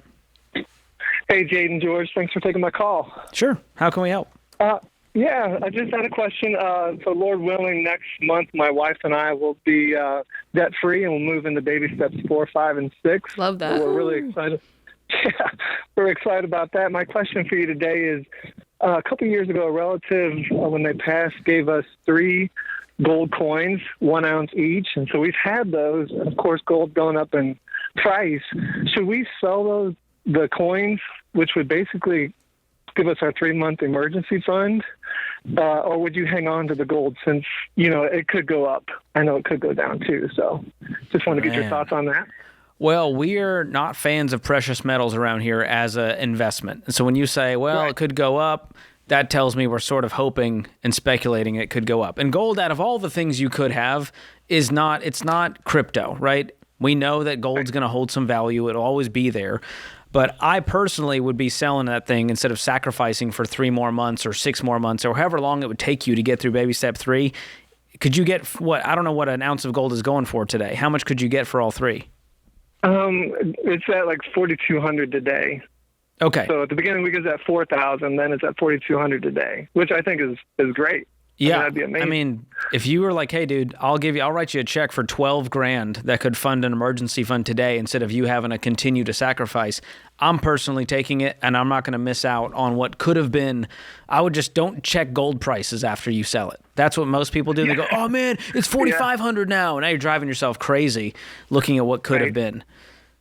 Right. Okay, well, that's, and then I thought we'd just put in the Fairwinds account with the 3% interest. It would, then you're always kind of gaining. Yeah, you're at least keeping up with inflation. And I don't use gold as an investment. I just invest into the stock market. And over time, the stock market is at a higher return than gold. Gold has averaged about 7.8% a year since 1971, where it stopped being tied to the dollar, which is not a bad return, but you can do better with less stress in the stock market, and there's a little less risk since it's not a physical thing you're trying to keep safe. Okay, good. That's what we were going to do. I just wanted to make sure I was thinking about it right. So thank you guys very much. Absolutely. And there'll be egg on my face if there's an apocalypse where we only barter in gold one day, Jade. Who knows? I'm thinking like spoons and forks will probably be more. Yeah, I'm thinking ammo, fuel. Water.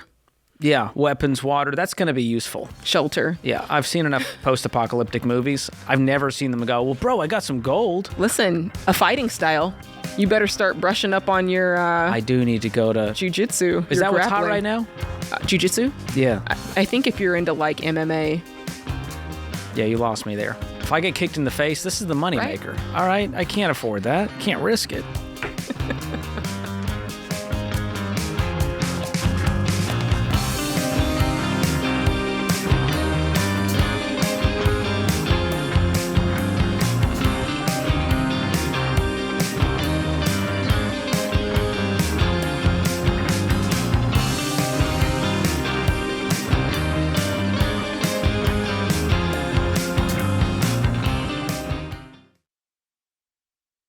Hey guys, George Kamel here. You ever feel like you make good money and still have nothing to show for it? You run into Target for one thing and somehow walk out $87 later with toothpaste and emotional support candles? Just me? Okay. Well, that's the problem. Most people don't pay attention to how they spend their money, so it does whatever it wants. And that's why we created EveryDollar. It's a budgeting app that helps you create a simple plan for your money. EveryDollar's simple, it's clear, and it helps track where your money's actually going. Plus, you get daily lessons, to-dos, and reminders along the way. It's like having a money coach in your pocket. Your money's been freelancing long enough. It's time to give EveryDollar a full-time job. Go download EveryDollar for free on the App Store or Google Play.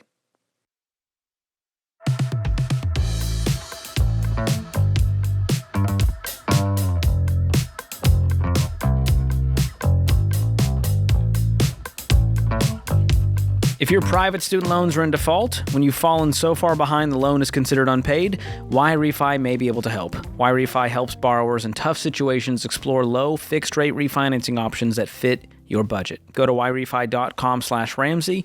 That's the letter Y, REFY.com/Ramsey. May not be available in all states. All right, today's question comes from Glenn in Pennsylvania. He says, what are your thoughts on cell phone plans where big companies lure you in for years to pay off?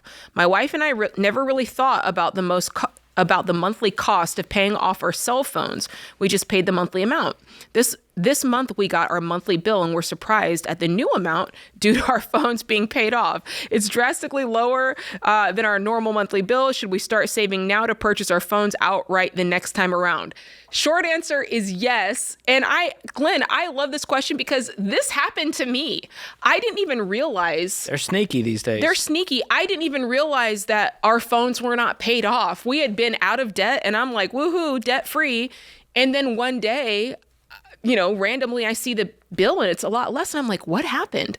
And then I realized we were still paying for our phones. I didn't even know that. So you're not alone on that. And yes, from now on, just whenever you go to upgrade your phone, hopefully it's not an Android, but whenever you go to upgrade your iPhone, you just pay cash for it and let that be that on that. But I did hear something, George, you'd probably be in the know on this. I feel like I heard that Apple is about to do away with that, and They're you're doing just leases now. always like leasing your you phone. leased a phone. Literally, they're calling it a lease. And so you have to make the payments. And then if you want at the end, you have to pay the remaining balance that's left for that device, whether it's a laptop, a phone, whatever it is, or you can hand it back to Apple and restart the process. Man, I've seen everything at this point. So it is brutal. So yes, if you got a payment plan on a depreciating asset, it is a type of debt because you have to pay that. Yeah. Otherwise, it's not your phone until it's paid off. Yes. So to me, that is a form of debt. You can get sent to collections for these kinds of things. So I would definitely set up a sinking fund and pay cash for your new phones. And just like a car, just try to get something that's going to last you a couple of years at least. Yeah. And don't upgrade every year because listen, the 16 is really no better than the 15. It's really not. I couldn't even tell you what phone I have, and I agree with you so much, George, especially if you're in baby step 2. Just get whatever you can that makes the phone calls, that sends the text message, and on your service, go as cheaply as you can because there's a lot of money to be had there. I meet people in the lobby, and it's my favorite when I see a single lens on the back of that iPhone. I'm like, man. they're a real one. I know that's Hanging right. on to that iPhone 4. Let's go. You know what? I could really go back to a flip phone. I really could. I could be the person who has a flip phone that all it does is send phone calls and text messages. Rachel Cruz's husband, Winston, did that. He's got a dumb phone. He likes it? The man is at peace. You know what? Sign Birds me up. flock to him. You know what I mean? Like the owls land on his shoulder. He is like one with nature now. I'm going to try it. Without a smartphone. I don't know if I could survive it. I'm too... I need to be Googling at all times, so Yeah. I wouldn't survive long in the wilderness. I think I take offense that people are calling them dumb phones. Well, smartphones. Because isn't it really the smarter way, George? Yeah, but it's the opposite of smart, and it's a funny name. So just go with it, Jade. Don't ruin it. All right, Jennifer's in Phoenix up next. What's going on, Jennifer? Hi. Thanks for taking my call. Sure. I have a question regarding my 16-year-old who's going to be 17 in about a month. So he is in his junior year of high school. He's a huge Dave Ramsey fan. He took financial literacy. They all have to take financial literacy their sophomore year. And their curriculum's based off of Ramsey. And so he has become a huge fan of investing and compound interest, and now we listen to it in the car all the time. And you're super annoyed, or? Yeah, I mean, I'm learning a lot. So everybody's a huge fan. They love, my husband and my boys both love when Dave laughs at his own jokes or flips out on people for their bad decisions. So it's a good time. We love it too. That's so funny. So what's the conundrum? Great road trips. So he's been playing baseball since about 8 years old. He just had his best season yet. He plays club year-round and high school ball in the spring. And since he's done financial literacy, he's thinking that he's not confident that he's going to play baseball in college. So he's thinking that he should quit baseball and start a part-time job and start earning money and investing and getting that compound interest to set himself up for the future.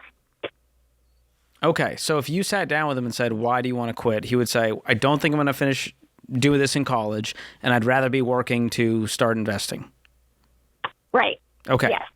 And you want him to finish why? Why do you want him to stick through it through end of high school? So, I mean, you only get this much time in childhood, right? And then you're an adult and you have all the responsibilities. So it's not that we're not supporting him. Like, he has some really great points. He talked to me before he talked to his dad because he was a little nervous about dad. And I said, I love all of your points. And I said, now let's just really think about it. So we support him either way. We just are curious if we should squash the idea and say, enjoy your childhood, play baseball. It's only going to be here for a few years, and then think about investing.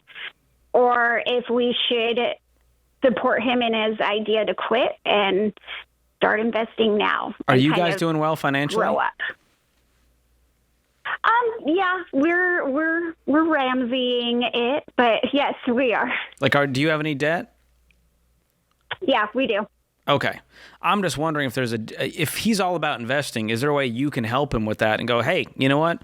We're going to match whatever you put in, or hey, we're going to put in $1,000 this summer for you to get started investing, but we want you to keep playing baseball. What would he say? I think he would consider it. He also has told us like it feels a little bit more like a chore now. Well, that's what I was saying. Because you're positing it as, man, his childhood. I'm like, baseball at 17 is work. I mean, you're showing up to practice. You're showing up to every game. Is he good at baseball? Or is he not good? He's good. I don't know if he's college level good, but he's good. Like, but I mean, he plays in the game. He's not just sitting the bench. He plays, and he was in the top 3 stats of every single stat his coach shared. And was he complaining about baseball before he started learning all of this? And so this was coming either way, or do you really feel like this kind of came out of the blue just because he learned about the compounding interest? I know. He's always kind of had a love-hate relationship with it, but more love. He loves the social aspect of baseball. He loves the camaraderie that it builds, but it's always been kind of a love-hate relationship, probably because we live in Arizona and it's really hot. Yeah. I mean, he can get camaraderie at work with coworkers at the old ice cream shop. So here's my take. I'm going to just say it. You can take it or leave it. I don't want him to resent you for making him play. I'd rather him, on his own volition, regret turning baseball down to go work. And the truth is, I don't think he's going to regret it. I think he's going to go get a job and go, wow, I feel like I'm stepping into adulthood. And there's responsibility here. There's discipline. You got to show up. And it's going to prepare him for the future more than baseball will at this point. I think I disagree. I think I have a conflicting view. Jade's forcing him to get out there on the field. If he's played all of these years and you don't feel like this was coming down the road, I actually think that I would say, I think there's a world where he can do both, where he can play the season of baseball and finish out with his team. And then I think there's a world where when he's not, in baseball training or in the season, that he can work. And I think that there's something that comes from team sports that's very different than what he would get, working at the grocery store or working at wherever he's working. And I think if he can get the best of both worlds, I think that really can create some well-roundedness. Team sports are really important, not because of going pro or because of getting a college scholarship, but just what they build on the inside of you. And part of that is, sticking to a task. So I think that there's something there. I don't think either is the wrong choice. I just think that you got two different views this time. I like letting him own the decision either way. To let him feel like, all right, I'm an adult. I got to make peace with the decision I made, good and bad.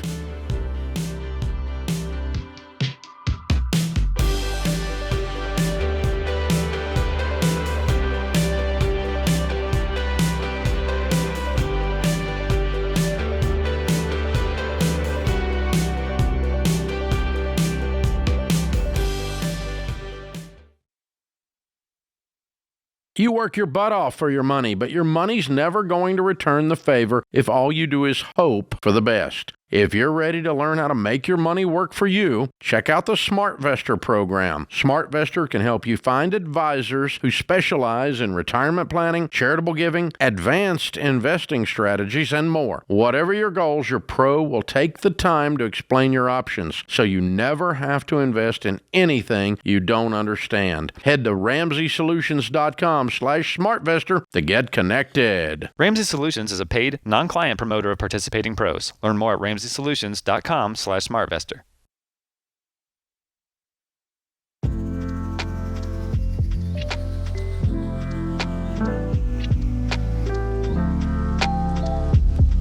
Our scripture of the day, Psalm 1:3. They are like trees planted along the riverbank, bearing fruit each season. Their leaves never wither, and they prosper in all they do. Peter Marshall said, "When we long for life without difficulties, remind us that oaks grow strong in contrary winds and diamonds are made under pressure." Boom. Under pressure. Dun, dun, dun, dun, dun. Thomas is in San Antonio, California. I didn't know there was I'm learning a lot today. What's going on, Thomas? Good, thank you. Happy to be here. How are you all doing? We're doing great. How can we help today? Yeah, so my wife I'm very blessed. She put her life on hold, her CrossFit athlete career on hold to put me through law school debt-free. Awesome. Wow. Yes, and I'm graduating here soon with a great offer, but we have a net worth pretty much of zero right now, and so I want her to go back and pursue that CrossFit career that I think she can attain. But she is a big fan of Ramsey, and she wants us to get to, step 5 at a down payment. So am I being irresponsible? You guys don't have an emergency fund yet? No, we do not. And you're not investing, and you are renting? We skimped it with in-laws during law school.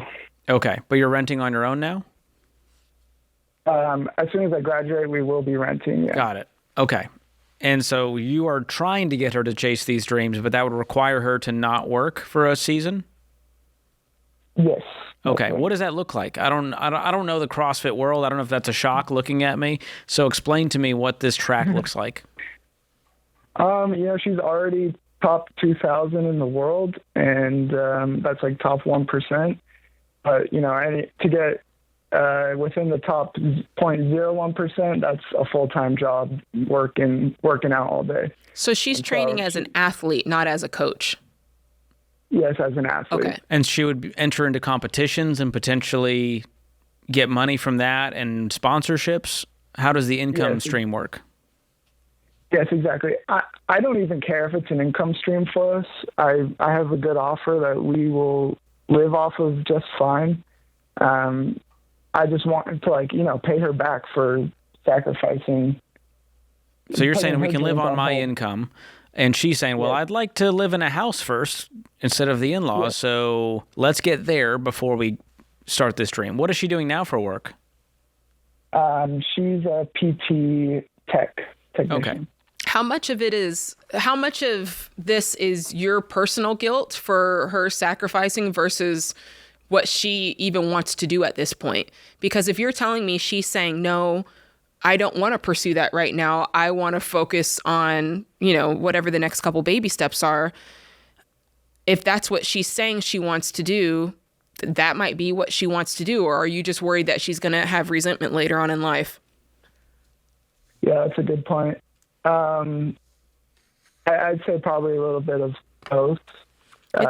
We're both young, and this is like her prime time, and so this sounds like a date night conversation where you guys sit down and you unpack what you're feeling, and you ask her about what she's truly feeling, and you guys really get a sense of where each other is at today, based instead of where it was in the past, and making sure you're making up for lost time and all that. I think this is just a conversation you guys have to have.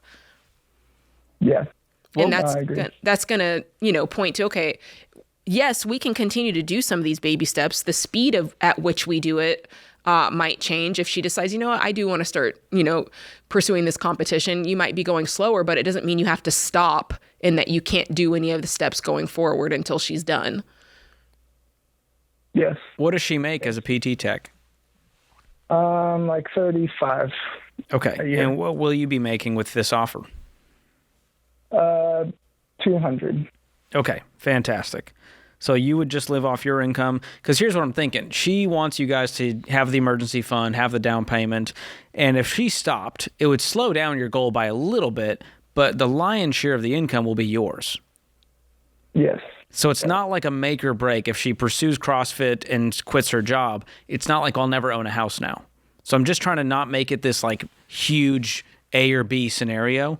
There's an option C, which is it takes us 6 months longer to save for the house. And we're going to make other sacrifices in other areas to make this happen. So I would sit down, make a budget for what this is going to look like, making, $200,000, and then factor in taxes and factor in, we got to save the emergency fund. That's going to take this many months. Then we're going to save a down payment. That's going to take this many years. And then start to go, okay, here's what we're really giving up. Here's the opportunity cost of you pursuing this. And if you find that it's a couple of months, she might then go, oh, I didn't think about it like that. I'm good to do this sooner rather than later. That's helpful. Thank you. Yeah, I think just she's using worried logic that and facts, because everything right now is just like emotion on both sides. And I like the idea of the date night to just get some clarity, get all the emotion out, and then let's look at the facts. Yeah, and I just want to say something because he used some phrasing that I'm like, oh gosh, I don't like that. You know, when you're building a life together with your spouse, each person is sacrificing to get to a shared vision, a shared outcome. Him becoming a lawyer is not just beneficial to him, it's beneficial to the family unit. So his feeling of, I've got to pay her back for her sacrificing, it's like, I get what he's saying, but does that make sense? It's like making sure that everybody, it's not about paying people back in a marriage. It's about both people sacrificing and both people doing things for the greater good. So and dreams change too. And I mean, she could have a kid and decide, you know what, I don't want to pursue this anymore. And she might stay home, and that's fine too. But I like having the options through healthy budgeting and knowing what the numbers are. All right, May is in Phoenix up next. May, welcome to the show. Thank you. Thank you so much for taking my call today. Sure. So my question is, I am thinking of going back to school for about 11 to 13 years, and I'm thinking, like, how should I prepare financially? I am 33 years old and still in $69,000 of debt. So I'm thinking, do I pay the debt off completely before even thinking of this as an option? What are you going to go back to school to do? So I'm thinking a forensic pathologist, which will require like medical school and basically be a doctor. Wow. That's pretty intense. That's very cool.